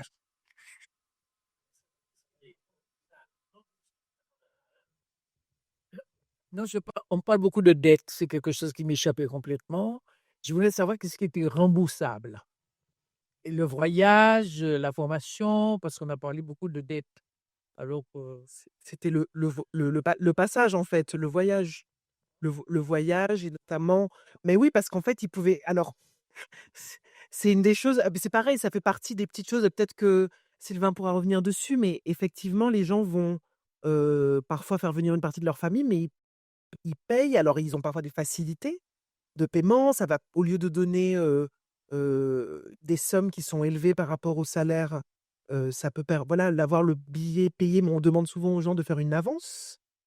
Et donc c'est vrai que dans toute cette histoire du minimum qui paye le billet, oui et non. Ils le payent techniquement, mais en fait, les gens, on leur demande de contribuer à leur passage et de finir par rembourser. Et après, les dettes, ça peut être aussi des demandes de prêt. Par exemple, quelqu'un qui va se retrouver dans une situation particulièrement difficile va parfois se tourner vers le BUMIDAM et faire une demande d'assistance. Tout comme on retrouve dans les archives préfectorales des gens qui vont écrire leur situation en disant voilà, j'ai toujours travaillé, là, soit je suis sans emploi depuis un moment ou mon patron ne me paye pas, ou ne me paye pas autant que vous devrez me payer, et cetera. Je suis dans la difficulté, demande d'assistance au préfet, en tant que représentant de l'État, qui va parfois donner une assistance et dire: «Mais par ailleurs, vous pourriez aussi, vous adresser au BUMIDOM et partir». Enfin, on retrouve ce type de choses-là et dans le fonctionnement du BUMIDOM, on retrouve ça. Peut-être que tu veux préciser des choses sur les billets des gens? Bah, ouais, alors les billets, par exemple, Jennifer Blidet, elle a montré, qu'ils vont faire payer pour le regroupement familial, ils font payer plus ou moins cher en fonction du degré de parenté. Donc par exemple, si c'est un enfant, bah, le binôme va participer plus largement, mais si c'est un cousin ou un neveu, ben là, la personne qui le fait venir, elle va payer un peu plus, quoi. Et ils faisaient aussi des prêts pour les loyers aussi. Des fois, ils avançaient le premier mois de loyer ou les 2 premiers mois de loyer ou la caution. Et donc ça, tout ça, c'était des choses que les migrants pouvaient parfois ne pas rembourser. Par exemple, bah, si vous avez un logement, vous déménagez, le binôme a plus votre adresse et vous êtes pas obligé de rembourser le prêt, quoi. Donc eux, ils voient ça comme un truc horrible, comme un truc de gens, malhonnêtes et ingrats. Mais si on le voit de notre manière, c'est aussi des gens qui se disent: «Ben, voilà, je suis dans une situation où je suis obligé de venir, je suis obligé de dépendre du Bumidum, mais si à un moment donné, je peux arnaquer le Bumidum et ben, tant pis, quoi». C'est Et puis cette idée qu'on leur met tout un tas de conditions pour faciliter le passage de membres de la famille, ils disent: «Bah, en fait, Heu, en vrai, je ne peux pas rembourser maintenant, donc je rembourserai pas. En fait et en fait, ce qui est paradoxal avec cette institution, c'est effectivement qu'on est dans des situations où on a à la fois comme ça, des formes de contrôle, mais en même temps, on est dans ce type de discours qui est très présent maintenant sur une partie des politiques sociales de responsabiliser les gens, il faut que vous gagniez après votre autonomie, il faut que vous vous débrouillez, mais en même temps, on veut quand même enfin, on est vraiment dans cette espèce de va-et-vient qui fait pas tout qui est pas enfin moi, je pense pas que le BUM on je enfin, tu diras ce que tu en penses, mais c'est pas une institution rationnelle. Je crois que c'est une institution peut être rationnelle, mais on n'est pas sur, un plan rationnel où ils savent exactement ce qu'ils font tout au long de la période. C'est pas le cas, en fait. On voit bien qu'il y a, des priorités à des moments, qu'il y a des moments où on veut inciter les gens à partir, on veut plus qu'ils viennent, ou en tout cas, on veut ralentir un petit peu le mouvement, qu'ils se débrouillent, mais en même temps pas qu'ils viennent, par leurs propres moyens. On voit également, et ça c'est une chose qui pour moi est assez importante, au début du BUMIDOM, on a certes cette volonté étatique des préfets, de l'État, mais on a aussi une partie de la bourgeoisie, souvent des hauts fonctionnaires aussi, notamment antillaises, qui appellent de ses vœux la création d'une agence pour mettre en forme une migration qu'ils estiment désordonnée et qui donne une mauvaise image des Antillais. Et cette, mobilisation, il y a un petit lobbying qui est fait avant le BUMIDOM, de la part d'une partie de la bourgeoisie qui est sur place, qui dit: «Non mais les gens, ils arrivent de plus en plus jeunes, c'est un peu n'importe quoi». Et la première année du BUMIDOM, ils écrivent pour féliciter le BUMIDOM parce qu'on a une élite ouvrière qui est venue, donc ils sont très contents des migrants qui viennent. Et puis après, quand ils estiment que ça se massifie, ils sont plus satisfaits. Et donc c'est aussi il y a quelque chose aussi dans le BUMIDOM qui dit beaucoup de choses, des enjeux autour de la domination dans nos territoires, et pas que de la part de l'État, mais aussi de la part des classes dominantes qui sont pas forcément étatiques, des territoires. Et ça, c'est un élément aussi où, comme on voit, qu'il y a des formes d'encadrement bien plus poussées des Réunionnais que des Antillais.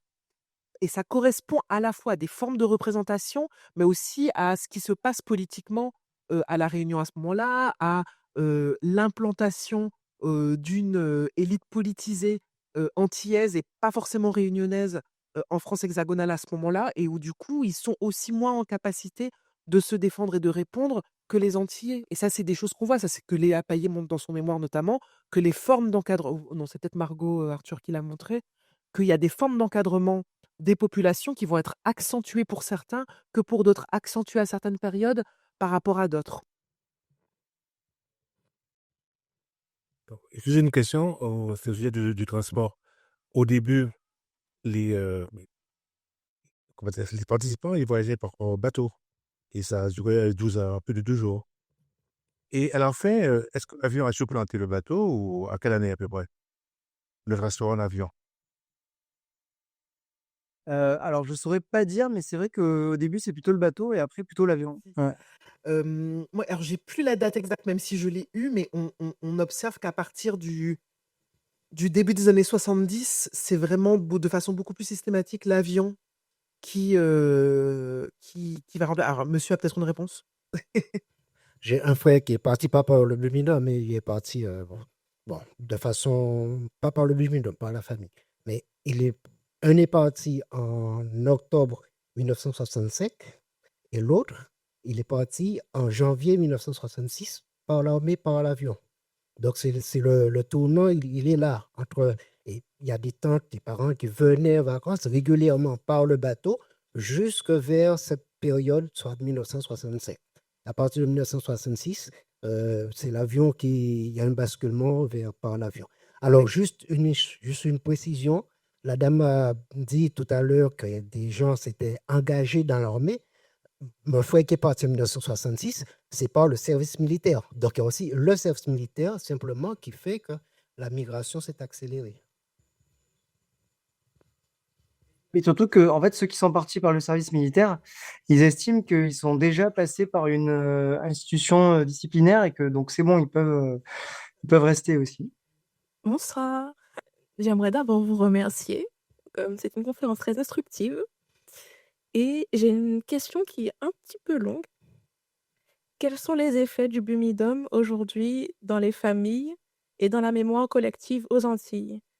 Et si oui, ces effets ont-ils une tendance plutôt négative ou positive? Ou les deux?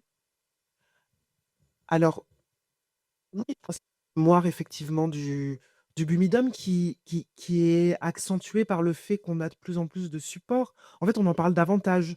On en parle beaucoup plus qu'au début des années 2000, par exemple, où des gens. Moi, je sais que quand j'en ai, et mon papa qui était là tout à l'heure, qui lui est parti pareil par l'immigration familiale, début des années 70. Et moi, quand je découvre l'existence du Bumidum, alors que la migration est vraiment inscrite dans l'histoire de ma famille, je dis, bah, t'as déjà entendu parler du Bumidum? Il faut regarder, genre, évidemment. Donc, enfin, c'est comme si bah, c'était une chose que je devais connaître nécessairement. Donc oui, il y a une mémoire qui va être différente d'une famille à l'autre parce que selon que la maman, par exemple, est partie, a laissé les enfants chez la grand-mère pendant 1, 2, 3, 4 ans, selon que tel membre au pluriel de la fratrie est parti à tel ou tel moment. Ça fait des expériences différentes dans les vies. Et c'est vrai qu'on a des expériences qui sont, notamment cette question de la séparation, notamment avec les mères, et ce souvenir de la mère qui est partie pour aller travailler, qu'on est resté avec une tante, avec la grand-mère, avec une cousine, c'est des choses qui, sans être formulées comme ça à ce moment-là, sont devenues. Voilà, on a des gens qui nous ont dit dans des conférences à Paris, qui nous disent: oui, bon, vous avez beau nous dire que les gens, ils avaient leur agency, capacité d'agir, tout ce que vous voulez. Moi, le Bumidum, c'est ma maman qui est partie, que je ne l'ai pas vue entre mes 7 ans et mes 10 ans. Et ça, c'est vrai que c'est une réalité qu'on ne peut pas effacer. Donc, il y a des choses extrêmement négatives. Et puis, vous avez aussi des gens qui vont vous dire: oui, c'était dur de partir, mais bon, j'ai pu avoir un travail, et puis j'ai acheté mon pavillon, et puis les gens n'avaient pas forcément des gros salaires, mais des salaires stables, dans des contextes aux Antilles où on reste malgré tout sur des économies qui produisent peu d'emplois et où les gens vont avoir peut-être plus souvent des carrières discontinues. Et en plus, comme les aspirations scolaires vont devenir de plus en plus importantes et que le développement de l'offre universitaire va pas se faire au même rythme que le développement des aspirations scolaires, partir devient comme un passage important pour beaucoup de familles, ce qui fait que ça va aussi un peu amoindrir. Donc la réponse est oui et non. Mais c'est vrai que comme on est de plus en plus conscient de cette politique, qu'on est dans cette situation démographique qui est catastrophique, qui s'explique largement par le Bumidum, mais pas uniquement par le Bumidum. Notre collègue Marine Haddad, qui est sociologue et démographe, qui a été en charge du volet très quantitatif, elle montre en regardant un petit peu les recensements pendant, après le Bumidum et d'autres enquêtes. Sans doute qu'elle serait pas très contente que je décrive l'enquête comme ça parce que c'est beaucoup plus précis quand elle le dit elle, mais elle montre qu'il y a un effet démultiplicateur de Bumidum, mais qu'une partie des gens qui sont partis seraient partis quand même. Donc ça aussi, c'est le Bumidum, c'est pas la cause du problème, c'est une solution inadéquate aux problèmes qui sont réels d'économies qui ne produisent pas suffisamment d'emplois pour tout le monde, de développement pour l'ensemble des gens, euh, au-delà de tout un tas d'aspirations et de discours sur bon ben voilà, je vais juste aller ailleurs et avoir accès à une meilleure condition. Mais donc oui, il y a une mémoire qui, je pense, depuis 10-15 ans, va être plus politisée, peut-être. Mais je dis ça, mais le Bumidum, toute son existence est contestée. C'est-à-dire que le Bumidum, c'est un facteur de politisation d'énormément de gens, en Martinique comme en Guadeloupe, et dans une certaine mesure à La Réunion aussi. On ne peut pas du tout penser que les gens ont vu le Bumidum. Enfin, je veux dire, dans les années 60 et 70, vous avez des manifestations, des choses qui s'organisent contre le Bumidum, contre le fait qu'on vide le pays des forces vives. Les gens préviennent déjà de ce phénomène-là et il est opposé. Donc, il y a une histoire aussi des luttes qu'on peut faire avec cette question du Bumidum et de la migration et de l'incitation au départ. Bonsoir. Ma question va concerner donc l'enseignement de l'histoire et de cette histoire du Bumidum. Est-ce que, depuis vos travaux, il y a eu un plus grand intérêt et cela a facilité justement l'enseignement de l'histoire du Bumidum? Alors, non. À part s'il y a des choses que je connais pas, mais Bah, dans mon université, il y a une collègue qui s'appelle Morgane Honoré, ah oui. elle est chargée de cours, elle n'est pas titulaire, mais elle est en train de finir sa thèse et elle fait un cours sur l'histoire des Antilles, donc à Paris 8, à Saint-Denis. C'est un cours qui fait salle comble à chaque fois.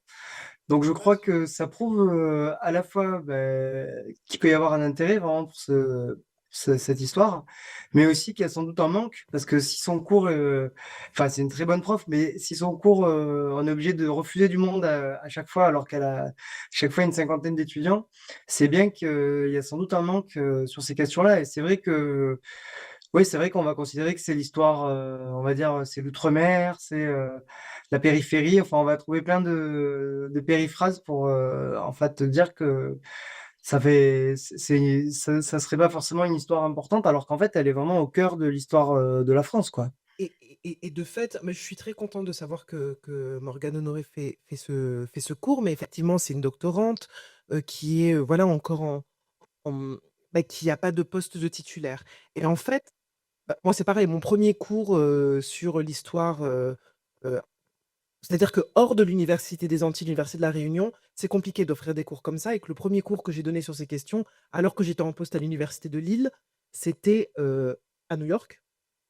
Et quand je suis revenu, où j'étais prof invité, quand je suis revenu, j'ai fait un cours de master sociologie historique de l'État en Outre-mer, cours qui était plein. Et en fait, il y a un vrai intérêt et qui était plein, et il n'y a pas tant d'étudiants originaires des Outre-mer à Lille que ça. Mais en fait, faire un cours de sciences politiques sur les Outre-mer, en fait, c'est assez simple parce que des questions d'État, rapport à l'État, élections, mouvements sociaux, enfin, on a de quoi faire. Et en fait, c'est vrai que ça, et peut-être que du coup, c'est juste pour faire un peu d'autopromo collective, c'est que là, ce qu'on veut faire à la suite de ce projet-là, qui pour nous est une étape, et puis la recherche, c'est collectif, les sujets n'appartiennent pas ça nous appartient pas, ces sujets, même si on travaille dessus pendant un moment, c'est qu'on s'est posé la question, est-ce qu'on fait un colloque, est-ce qu'on fait pas de colloque? Si on fait un colloque, on le fait où? Paris, Martinique, Guadeloupe? Logiquement, il faudrait le faire à La Réunion, parce qu'il y a plus de Réunionnais qui sont partis par le Bumida, mais en fait, outre que c'est un travail énorme de faire un colloque, c'est aussi un peu un one shot, et du coup, on va transformer le site qui existe pour le moment de notre projet de recherche, alors qui est un site de rechercheurs, hein, donc qui n'est pas encore très sexy, mais l'idée, c'est de pouvoir offrir un espace de ressources avec les résultats. Parce que là, on est allé super vite sur les résultats qui ont été offerts, même on a la liste de toutes les choses qu'on a repérées qui existent sur le Bumidum. Là, il y a un livre qui vient d'être publié sur le Bumidum en anglais d'une collègue qui est quand même à l'université de Melbourne, qui est britannique, sur la mémoire du Bumidum dans la littérature et les arts. Et en fait, pour que les gens puissent trouver, oui, on a fait le lancement du livre, il était minuit pour elle aussi, c'est parce que elle est à Melbourne, quoi. Et c'est quand même quelque chose qui est assez parlant, que ce soit comme ça. Et du coup, c'est vrai que nous, ce qu'on voudrait faire, c'est de permettre de rendre accessibles les résultats de notre recherche, tout ce qu'on a pu faire. Donc, on a déjà ce site qui s'appelle Migrindum, qui a un carnet de recherche scientifique. Et donc, je viens d'avoir des nouvelles de mon département qui a accordé un financement, donc je ne l'ai pas encore dit à l'équipe, donc Sylvain ne savait pas encore, qu'on va pouvoir en fait travailler pendant les mois qui viennent, mettre en ligne les résultats qu'on peut avoir Super. et puis pouvoir aussi tenir au courant parce qu'il y a des mémoires qui vont se faire, il y a des gens qui, on l'espère, vont travailler sur la base de données et que ça puisse permettre d'être un espace de ressources en ligne parce que précisément, il n'y a pas, c'est pas dans les programmes scolaires, c'est du relativement contemporain, il y a quasiment rien sur les Outre-mer, mais ça veut pas, voilà. Les jeunes s'informent et vont chercher, et les jeunes et moins jeunes, Et ils moi, alors, regardent en ligne, et du coup, c'est moi, vrai là- que d'offrir ça en ligne, c'est une chose qui est importante pour nous. moi, l'an dernier, j'avais été au colloque qui avait été organisé par Olivier Servat, qui est donc député de Guadeloupe. Il avait organisé un colloque à l'Assemblée pour la date anniversaire du Bumidum. Et j'avais vraiment été frappé par le nombre de gens qui étaient dans la salle et vraiment le besoin de parler, en fait, de beaucoup de personnes. Bon, bien sûr, on avait commencé, il y avait des chercheurs et puis des grands témoins. Il y avait Firmin Richard, enfin voilà, il y avait plein de gens qui avaient un petit peu parlé au début et on nous avait écouté avec attention. Mais ensuite, il y avait vraiment beaucoup de gens qui avaient besoin de parler et puis d'exprimer ce que représentait pour eux le Bumidum. Et alors d'ailleurs, il y avait des visions assez différentes et des fois des visions qui correspondent pas complètement à ce que nous on voit en tant que chercheurs ou chercheuses. Mais en tout cas, il y avait vraiment un besoin, quoi. Et c'est certain que ce besoin, pour le moment, il n'est pas rempli par l'éducation nationale parce que dans les programmes du secondaire, ça, c'est pas très présent. Et dans les programmes universitaires, voilà, à part quelques endroits où il y a quelques personnes qui font des choses, c'est peut-être un peu plus rempli finalement par les films, par les livres, par les BD. Il y a eu la BD de Jessica Oublié. Bon, voilà quoi. Mais Et Jessica Oublié, qui c'est encore d'ailleurs, insuffisant. on peut le dire, nous, quand on a commencé ce travail dans notre groupe de travail Génération d'Antillais en région parisienne, ça s'appelait GARP, notre premier collectif. Et elle est venue pendant 1 an et demi, elle était au séminaire, elle est allée aux archives avec nous. Enfin, je veux dire, elle a vraiment fait, bon, vous le savez si vous avez lu Pays en nous, mais elle a vraiment fait de recherche. Et donc, c'est effectivement en langue française. Il y a des témoignages du Bumidum. Il y a plein de livres de témoignages, mais c'est vrai que c'est quasiment un bouquin scientifique. C'est quelqu'un qui est allé aux archives, qui a fait le travail et puis qui l'a rendu accessible. Et ça vient d'être traduit en anglais aussi. Et puis, Sylvain va, j'espère, bientôt sortir son histoire sociale du Bumidum Oui, je suis en qu'il est train de en train travailler dessus. d'écrire, ce qui sera une bonne chose aussi. Mais en tout cas, voilà, des choses vont être pour ne pas juste être. Voilà, c'est pas dans les livres scolaires, de toute façon, il y aurait eu 2 lignes. Donc, Alors, un grand merci, un grand bravo pour tous les travaux que vous menez depuis de nombreuses années dans le collectif. Moi, j'ai une question, en fait, enfin, c'est plus enfin, une question-remarque. Je me suis rendu compte, donc je suis le directeur de l'archive départementale de la Guadeloupe depuis quelques mois, et je me suis rendu compte que même si aux archives départementales de la Guadeloupe, on a une partie des archives du BINOM, donc de l'antenne locale, ces fonds n'étaient pas connus. Et puisqu'ils n'étaient pas connus, ils ont très peu été exploités. Alors, pour plein de raisons, ils n'étaient pas connus, y compris des raisons archivistiques, en fait. Mais bon, maintenant, on va essayer de les faire connaître. On a travaillé dessus pour améliorer leur classement et pour espérer que justement ils puissent servir pour déjà pour la population qui souhaiterait les consulter et pour la recherche. Et ma question est la suivante: de quelle manière ces fonds, désormais classés et que donc nous vous communiquerons les inventaires avec plaisir, pourraient être mobilisés dans vos travaux et est-ce que cet apport guadeloupéen qui est donc donc ce sont les documents du départ, hein. Aux Archives nationales, on a surtout les documents de l'arrivée et de l'administration du MIDOM au niveau national. En quoi ces archives-là pourraient vous être utiles, apporter un éclairage nouveau à vos travaux et comment on pourrait travailler ensemble, en fait? C'est toutes mes questions. Moi, j'étais venu il y a quelques années aux archives départementales de la Guadeloupe et ils n'étaient pas accessibles en fait à l'époque, ces dossiers. Et donc, bien sûr, je suis très très curieux de les voir. Donc, j'aimerais bien essayer de me faire financer une mission ou quelque chose comme ça pour venir les explorer. Et puis après, je pense que enfin, ça permet justement les archives du Bumindum qui sont à Paris, qui sont enfin à Pierrefitte, en fait, c'est beaucoup d'archives quand même de l'institution. Et on a un peu du mal à avoir la voix des gens qui sont partis. Moi, je l'ai un peu trouvé dans ces lettres des femmes réunionnaises. On le trouve dans les dossiers individuels, mais voilà, de manière un peu déformée, quoi. Et c'est vrai que, voilà, imaginer qu'il puisse y avoir tous ces dossiers accessibles, c'est à la fois très intéressant et c'est aussi très émouvant de, voilà, d'imaginer ça. Donc, je pense que nous, en tout cas, on va essayer de, de faire passer le mot. Et bon, déjà, nous, peut-être d'essayer de travailler dessus, mais de mettre aussi des étudiantes et des étudiants dessus. Et voilà, que ça permette vraiment, ce qui est intéressant, c'est d'avoir une histoire sociale de tout ça, quoi, et d'arriver à comprendre très finement pourquoi les gens voulaient partir, quelles raisons ils donnaient. Et donc, c'est très précieux, hein. Et du coup, merci beaucoup d'avoir fait ce travail, quoi.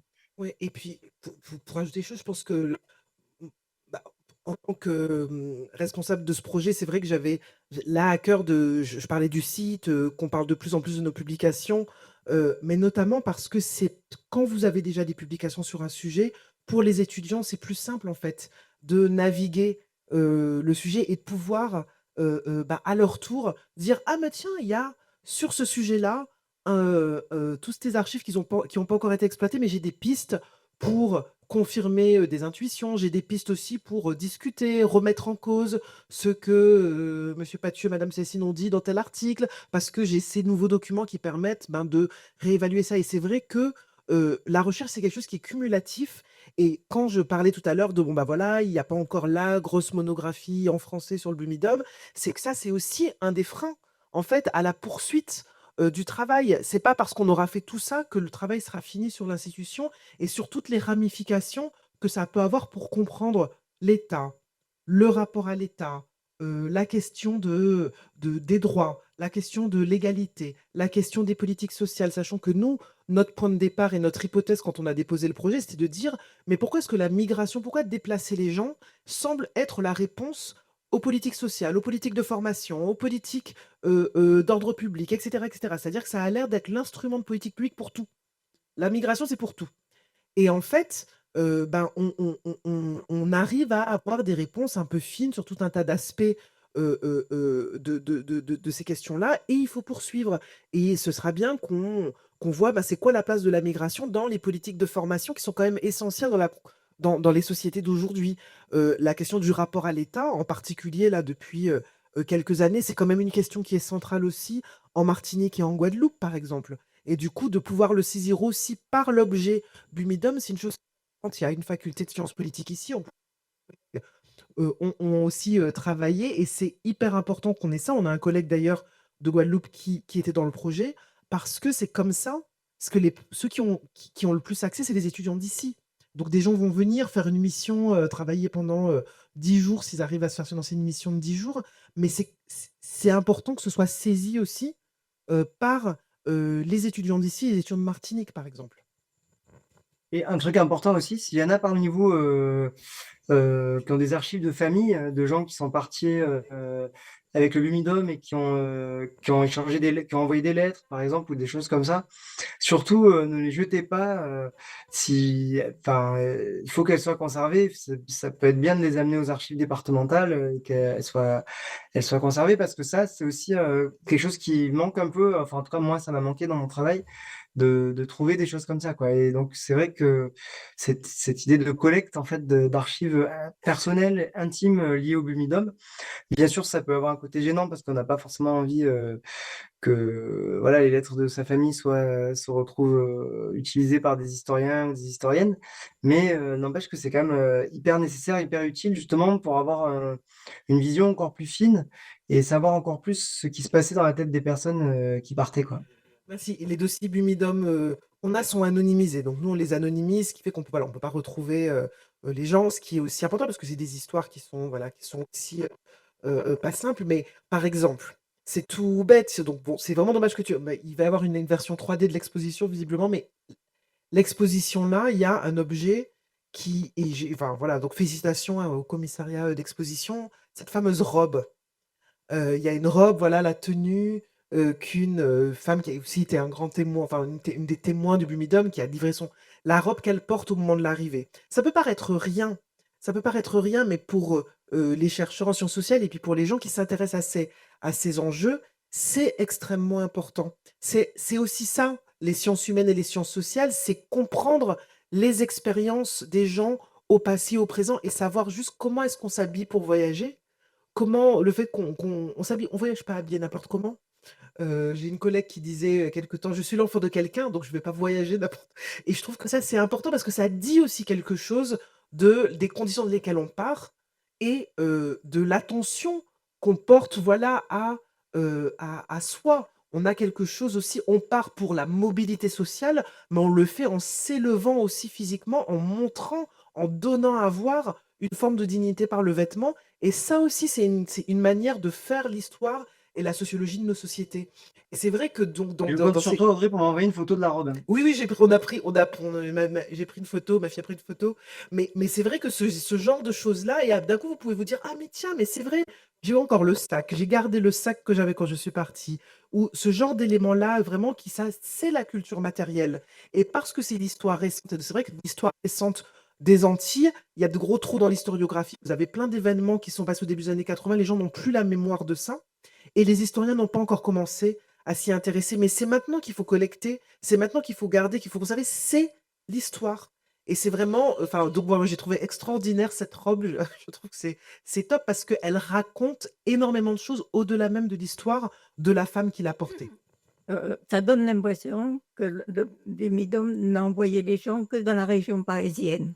Est-ce que c'était centré ou bien dans les autres régions, comment ça se passait?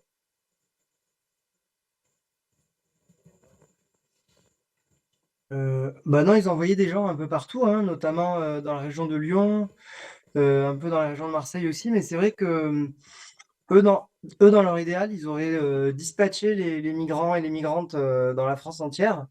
Mais en fait, voilà quoi, les gens étaient quand même, très attirés par la région parisienne, et peut-être par d'autres grandes villes aussi. Il y avait Toulouse aussi, Lyon, Marseille, mais quand même beaucoup, beaucoup la région parisienne parce que, bah, c'est là où il y avait le plus d'offres d'emploi. C'est aussi là où il y avait le plus de personnes déjà, qui venaient des DOM qui étaient déjà sur place et donc en fait, quand on migre, bah, souvent, c'est quand même bien de se retrouver dans un endroit où il y a déjà des gens, qu'on connaît, qui viennent du même endroit. Donc voilà, il y en avait pas qu'en région parisienne, mais il y en avait quand même beaucoup en région parisienne. Bonsoir. Alors moi, j'ai une question concernant l'aspect démographique que vous évoquez. Est-ce qu'il n'est pas justement, il n'y a pas un facteur, celui de l'explosion démographique qui est souvent cité à l'aube des années 60, notamment au niveau des personnalités qui sont en charge du plan? C'est ma première question. Et la deuxième, est-ce qu'il n'y a pas un équivalent, enfin, dans le cadre d'une perspective historique, d'un équivalent à ce qui se passe en France pour les anciennes colonies anglaises, les îles d'à côté? Parce qu'il me semble que la Caraïbe, dans son ensemble, est concernée par ce facteur démographique. Alors la question, enfin, c'est une question qui est vraiment, importante, la question de l'explosion démographique. C'est-à-dire l'accroissement de la population, est constitué comme et pas forcément vu comme un problème. C'est constitué comme un problème à ce moment-là dans l'histoire de ces territoires-là pour un ensemble de raisons. Il y aura pas d'emploi pour les absorber et puis en plus les jeunes se révoltent, pour, le dire de façon très rapide. Mais on constate à ce moment-là et tout à l'heure on parlait du travail de Myriam Paris, qui est une collègue qui a fait un très bel ouvrage sur La Réunion, qui s'appelle Nous qui versons la vie goutte à goutte, sur la question de la maternité, du lait, du contrôle de la population à La Réunion, de la période de l'esclavage jusqu'aux années 40-50. Et elle a ensuite travaillé un peu sur la suite. Et elle montre bien comment, dans les mêmes périodes, vous allez avoir des discours qui vont être faits aux femmes du Nord. Faites des enfants et à qui on va empêcher d'accéder à la contraception ou enfin, au planning familial, à la contraception ou à l'avortement. Et au contraire, tester la pilule contraceptive sur les portoricaines, stériliser une partie, quasiment, enfin une proportion extrêmement forte des femmes. Je parlais des portoricaines tout à l'heure, mais c'est le cas aussi au début des années 60. Les femmes portoricaines entre 20 et 50 ans ont été pour une large part stérilisées par les États-Unis. Il faut que en gros, on est à chaque fois dans des cas où en gros on dit aux femmes ce qu'il faut qu'elles fassent de leur corps, mais avec des injonctions qui vont pas être les mêmes. On empêche aux femmes de contrôler voilà, la contraception, etc. Par exemple, aux États-Unis, notamment les femmes blanches, mais on stérilise les noires américaines. Et en fait, on est quand même dans des situations où ça explose. On considère que l'accroissement démographique est un problème dans des endroits où les populations, où on ne considère pas désirable que cette population augmente trop vite. Sauf que on remet très fortement, on perturbe très fortement les pyramides démographiques et les dynamiques démographiques de ces endroits-là. Et la situation dans laquelle on est aujourd'hui, qui n'est pas exacte, qui n'est pas la conséquence directe du bumidum en tant que tel, mais qui est en tout cas très largement liée à cette question du contrôle, du forme de contrôle des populations. Donc, le problème démographique, bah, ça dépend. S'il est construit comme un problème, c'est un problème. Ce qui ne veut pas dire qu'il n'y a pas effectivement un enjeu. Mais en fait, on constate souvent que plus un endroit se développe, moins les gens font des enfants. C'est comme ça que ça marche, en fait, et pas dans l'autre sens. Donc, voilà. Mais en fait, j'allais répondre ça en non-démographe. Mes excuses à tous les démographes.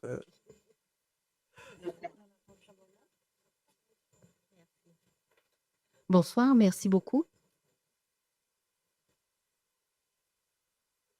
Ah, voilà la solution.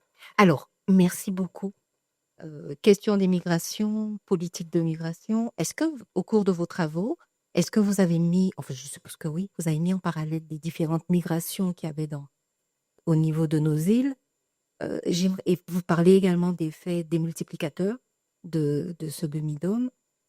Il y a une migration organisée, mais qui relève plus du privé, qui est plus d'ordre privé, qui a eu lieu, je crois que c'est dans la même période, en tout cas dans les années 60, début 70, me semble-t-il, ou peut-être que je me trompe, de femmes guadeloupéennes vers le Canada.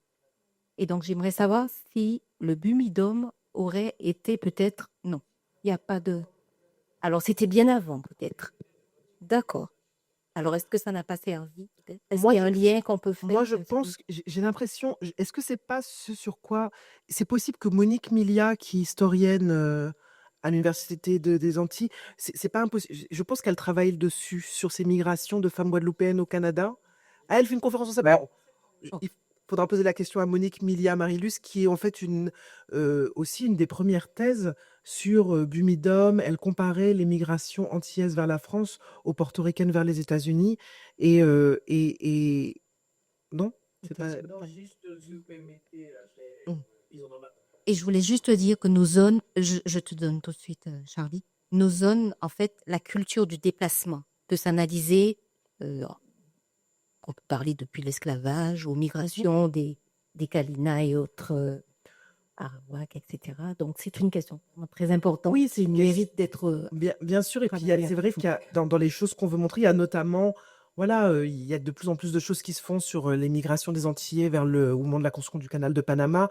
C'est des sociétés qui sont des sociétés de la mobilité, mais c'est vrai que ce que nous, on voit avec cette politique de migration organisée, c'est que les effets sur la population sont bien plus importants, enfin, opèrent des transformations beaucoup plus structurelles sur la démographie, d'une part. Et d'autre part, il y a cette question aussi, qui est en fait la question fondamentale de qu'est-ce que c'est que la départementalisation et les dynamiques qui vont s'opérer, notamment au moment où il y a l'Empire, dans quelle mesure est-ce qu'au moment où les gens accèdent à la citoyenneté avec une croyance, en fait, globalement, et c'est ce qu'on voit dans les courriers que les gens écrivent, au-delà même du contexte du Bubidam, après la départementalisation, les gens font valoir leurs droits. J'ai travaillé pendant 30 ans, on m'a jamais donné une fiche de paie, j'ai travaillé toujours, on me dit que j'ai pas cotisé à la retraite, je n'ai cessé de travailler toute ma vie. Les gens font valoir leurs droits quand ils écrivent au pouvoir public. Et du coup, qu'est-ce que ça, au-delà même des effets démographiques, la mise en place d'une politique de déplacement organisée des personnes qui est vécue de façon aussi compliquée par certains à l'époque même de la politique pose question. Pose question puisqu'effectivement, il n'y a pas de tel organisme qui existe pour les Auvergnats ou même les Corses. Et donc, du coup, qu'est-ce que ça raconte en fait de forme de continuité et de discontinuité avec la période coloniale? Je disais tout à l'heure qu'il y a des équivalences qu'on peut faire avec la manière dont le contrôle peut s'exercer sur des populations fragiles, vulnérables, pauvres, de façon générale. Mais c'est vrai que ce qu'on voit dans les archives, c'est cette dimension supplémentaire de forme d'altérisation. On fait des gens des autres. C'est des citoyens, mais pas exactement comme les autres, en dépit des choses que les gens vont dire, vont croire, vont sentir, mais certains vont partir en se disant, en sentant à distance aussi de la France éventuellement. Tout le monde ne part pas avec les mêmes sentiments, mais malgré tout, cette question de qu'est-ce que ça veut dire d'être un citoyen français quand on est un Martiniquais, un Guadeloupéen ou un Réunionnais, et que ce type de politique publique s'exerce, ça fait partie des questionnements qu'on essaye de voir pour cette migration qui se fait alors que on est censé être dans le post-colonial, en fait. Je pense que c'est peut-être ça une des petites distinctions avec des dynamiques de migration à la période, au moment de l'Empire. Peut-être juste pour compléter sur ce que racontent les archives du Bumidum de la Guadeloupe sur le Canada, pas sur les femmes, il y a des documents sur la migration saisonnière vers le Canada depuis la Guadeloupe. C'est pas spécifiquement les femmes, c'est plutôt vers le secteur agricole, mais c'est quelque chose qui est organisé, semble organisé avec le Bumidum dans les mêmes années. Je parle bien des années 60, 70, 80. Une collègue ici présente a classé ces dossiers, ils ne sont pas très nombreux. Il est question du Oui, Canada. Non, pardon. Je disais qu'il y a eu des velléités de migration vers le Canada par le Bumidum, mais que ça n'a pas donné beaucoup d'effets. De même que les migrations vers la Guyane, qui n'ont pas beaucoup été plébiscitées. Pardon, désolé, je voulais pas vous couper. J'ai une question. Merci pour vos interventions.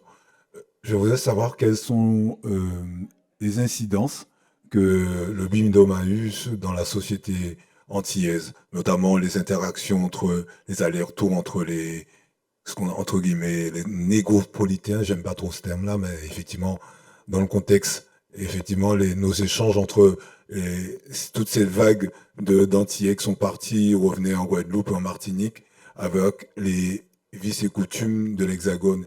Je pense certains disent qu'il y a eu beaucoup d'incidences dans la manière d'éduquer et aussi la manière de faire pays, le rapport au pays. Ça a complètement bouleversé un petit peu les sociétés. Qu'en pensez-vous? Alors pour le coup, c'est pas que le Bumidum, c'est la migration en général. C'est vrai que c'est le phénomène accentué par effectivement le Bumidum, mais disons que ça a des tas d'effets. Déjà, ça a l'effet qu'il y a des gens qui sont absents et des gens qui sont présents. Ça a des effets quand vous grandissez, quand des fratries sont séparées. Ça a des effets quand, par exemple, aujourd'hui, alors qu'on est avec des populations vieillissantes et vieillissantes plutôt qui vivent plutôt plus vieilles, mais plutôt en plus mauvaise santé que dans l'Hexagone, et que c'est compliqué en fait de pouvoir s'en occuper puisque une partie des enfants ne sont pas là et qu'on va avoir des retours parfois, même pendant quelques temps, surtout des filles d'ailleurs. Il y a aussi une migration de retour genré pour le soin des parents. Ça va modeler nécessairement des manières de vivre. Ça va modeler aussi, par exemple, il y a ce fameux retour au moment, pour ceux qui sont devenus fonctionnaires, ce retour des bonifiés, avec eux qui se plaignent que la première question soit quand est-ce que vous repartez? Heu c'est mais qui est aussi avec cette idée que eux, de leur point de vue, heu, ah ben, ils ont plus vraiment complètement exactement leur place puisque, ben, le pays continue d'avancer sans eux et puis, pour ceux qui sont restés, cette idée que, mais pour qui ils se prennent? Ils viennent, et ceci et cela et donc il y a tout un tas sans doute de malentendus, de désaccords, mais qui sont aussi un peu amendés par le fait que la migration est devenue une réalité tellement forte dans tellement de familles. C'est rare de trouver en fait, alors moi j'en ai trouvé une sur laquelle je fais une petite, enquête en ce moment, une famille où les gens ne sont pas partis depuis 3 générations. Et tout en ayant une mobilité sociale forte, des gens qui sont vraiment partis de zones rurales, pauvreté et cetera et je suis assez fascinée parce que c'est pas du tout la situation dans ma famille où les gens n'ont cessé de partir, et pour certains revenir, mais n'ont cessé de partir et donc du coup, ça c'est aussi ça fait partie de cette, histoire sociale à faire, de cette, ces questions, cet espace de vie transatlantique qui s'est construit et qui connaît depuis quelques années un nouveau chapitre avec les réseaux sociaux et les groupes WhatsApp. Je veux dire, c'est tout. Ça paraît tout bête, ça paraît pas être un objet très digne d'étude, mais ce que la possibilité de parler de façon, de ne pas attendre les heures creuses pour appeler, de ne pas attendre le dimanche pour appeler, de pouvoir envoyer un message à sa maman tous les matins, de pouvoir voir les petits-enfants sur l'écran. Voilà, c'est des choses, ça transforme aussi malgré tout les dynamiques. On peut être sur le groupe de recevoir la prière de Tati. Ce qu'on ne pouvait pas, on vous disait, ah mon Dieu, Tati est dans ces histoires d'église, machin, mais là vous recevez. Mais c'est vrai que ça transforme nécessairement une partie des choses. Et on le voit par exemple par la circulation de la musique, par le fait que du coup, une partie des mouvements sociaux ici vont faire appel à on va dire la diaspora. Oui, mobilisez-vous aussi, ça permet de faire nombre sur certaines causes parfois. Donc, moi, je pense que ça a été le sujet de mon premier livre, de justement travailler sur ces formes de présence des Antillais en France. Et les transformations depuis 50 ans sont absolument énormes, mais c'est aussi, il y a un très beau film qui, pour le coup, est sur La Réunion, qui est un cas qu'on connaît un peu moins et qui mérite vraiment d'être connu, et Erika étant salée, qui s'appelle Lève la tête d'enfant noir. C'est un film réunionnais, c'est un petit documentaire où elle raconte quelque chose qui, aux Antilles, on appellerait ça la blesse. Elle parle de la manière dont son père, qui est parti par le Bumidum, et elle ont cette espèce ce mal-être, c'est quelque chose, ils ont une espèce de douleur qui est liée à la migration. Ils disent très peu Bumidum dans le documentaire, c'est d'une beauté, mais ça nous dit tellement de choses aussi sur les relations familiales, les non-dits, les silences. Il est parti, mais il parle pas de sa vie avant. Il n'était pas là quand son papa est décédé. Recevoir le coup de fil à 3 heures du matin, c'est ça aussi. Et ces histoires-là, elles méritent aussi d'être racontées. Et c'est la migration importante, elle fait ça aussi. Elle fait que vivre avec des gens qui sont à 8000 kilomètres est devenu en fait une réalité pour une grande famille, une grande partie des familles antillaises.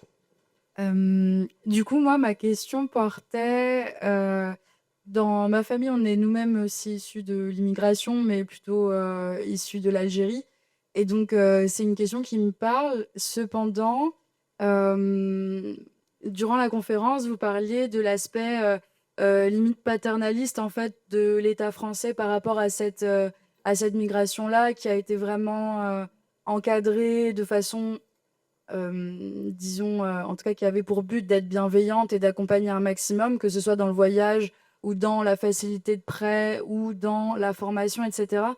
Est-ce que, du coup, le nationalisme français par rapport à cette migration-là et cette invitation, quelque part, a été réussi? Ou est-ce que c'était quelque chose de vendeur, mais finalement hypocrite, en fait, dans toute cette opération de Bumidum? Tu veux répondre, Sylvain, ou tu veux que... Je crois que Sylvain est épuisé. Bah, je dirais plutôt bah, un peu hypocrite quand même, hein, parce que on prétend que c'est des citoyens comme les autres et puis en fait on les traite de manière particulière. Après, d'un point de vue nationaliste, bah, enfin en tout cas du point de vue de ceux qui qui avaient fondé le Bumidum, ils étaient plutôt contents de réussir à faire migrer chaque année beaucoup de monde. Et il y a eu jusqu'à 10 000 personnes quand même dans les années 70. Et aussi content qu'il n'y ait pas de... Enfin, qu'il y ait pas plus de crise politique. Donc voilà quoi. Mais ce qui est intéressant, c'est que les travailleurs coloniaux qui sont arrivés pendant la Première Guerre mondiale, il y a quelqu'un qui vient d'écrire un livre là-dessus. Il disait ils étaient à la fois indésirables et indispensables. Et donc il y avait quand même cette idée qu'ils n'étaient pas vraiment à leur place. Et là, au contraire, les gens des DOM, une place, il y avait l'idée de leur faire une place quand même. Et l'idée qu'il fallait qu'ils soient là pour longtemps. Et donc ça, c'est étonnant parce qu'il y a à la fois des phénomènes de racialisation et à la fois l'idée qu'il faut que ces gens s'assimilent, que ces gens soient sur place. Donc voilà, on est encore dans les contradictions dont parlait Audrey tout à l'heure, qui font que voilà, c'est pas simple comme histoire. Et puis après, les gens parlent, je veux dire, de découvrir qu'ils vont être discriminés ou qu'ils sont un peu français, mais que ça va pas empêcher qu'on les assimile à des étrangers, etc. C'est une chose. Mais les gens partent pas nécessairement, pour le coup, parce qu'ils croient simplement à une promesse républicaine. Ils partent pour trouver un travail. Ils partent pour trouver un travail, pour être sûr, au début de la période notamment, être sûr que leurs enfants vont pouvoir avoir une meilleure vie qu'eux, ou eux avoir une meilleure vie qu'eux. C'est ce que Saint-On montre bien, comme sortir de la canne est un moteur essentiel pour les gens dans les années 50. Au début des années 60, la canne, c'est plus trop... mais il y a quand même cet enjeu de... Ça va permettre de... Peut-être qu'on peut devenir fonctionnaire, pas par amour de l'État, mais parce que ça veut dire stabilité du revenu. Stabilité du revenu, même si le revenu n'est pas super élevé. Et ça, c'est une vraie aspiration des gens à ce moment-là. Et ça va avec le fait que on va de plus en plus à l'école, que les gens vont à l'école de plus en plus longtemps. Cette idée que c'est par les aspirations scolaires et par l'accès à un emploi stable qu'on va pouvoir s'en sortir. Et ça, c'est beaucoup plus que par ah, la France m'a appelé. Donc, même si pour certains, ça va, enfin voilà, on est là à des gens qui sont à, une quinzaine d'années de la fin de la Seconde Guerre mondiale. Donc, cette idée, enfin, y compris Frantz Fanon, dont on ne peut pas soupçonner qu'il soit un grand nationaliste français, quand il part au moment de la guerre, il part aussi avec cette idée que voilà, il va défendre aussi une grande cause et qu'il va se battre pour la France notamment. Il en revient très très largement, mais si vous voulez, on est aussi à une période où bah, pour les gens, ça pouvait vouloir dire cela aussi. Et du coup, oui, c'est une espèce de fausse promesse. Le nationalisme peut-être fonctionne un petit peu, mais je pense qu'il est vraiment pas central dans la décision de départ des gens. La fin. Non, c'est plutôt une autre mot. La remarque que j'ai trouvée très importante qui me fait penser que les logiques qui président au départ et les logiques cachées, en fait, qu'on cherche, on est en train de trouiller, de chercher, de retrouver la cohérence de ce qui s'est passé dans cette histoire. On constate à terme avec les remarques de M. Passieux, indésirable, mais indispensable. Dans les deux espaces, les territoires, les DOM, ou tout simplement lorsqu'ils ont atterri là-bas, on a les mêmes logiques. Ils sont indésirables parce qu'il faut gagner en tranquillité avec ces peuples qui sont en train de se soulever. Et c'est indispensable de gagner en sérénité dans nos espaces. Donc il faut les envoyer ailleurs. Et quand ils arrivent ailleurs, finalement, ils sont aussi indésirables, mais indispensables parce que les exigences du marché économique, eh bien, il n'y a pas de bienveillance, c'est une logique qui répond à cette logique, satisfaire un marché. Donc, toujours, en permanence, on a des deux côtés une permanence des logiques coloniales, pour moi.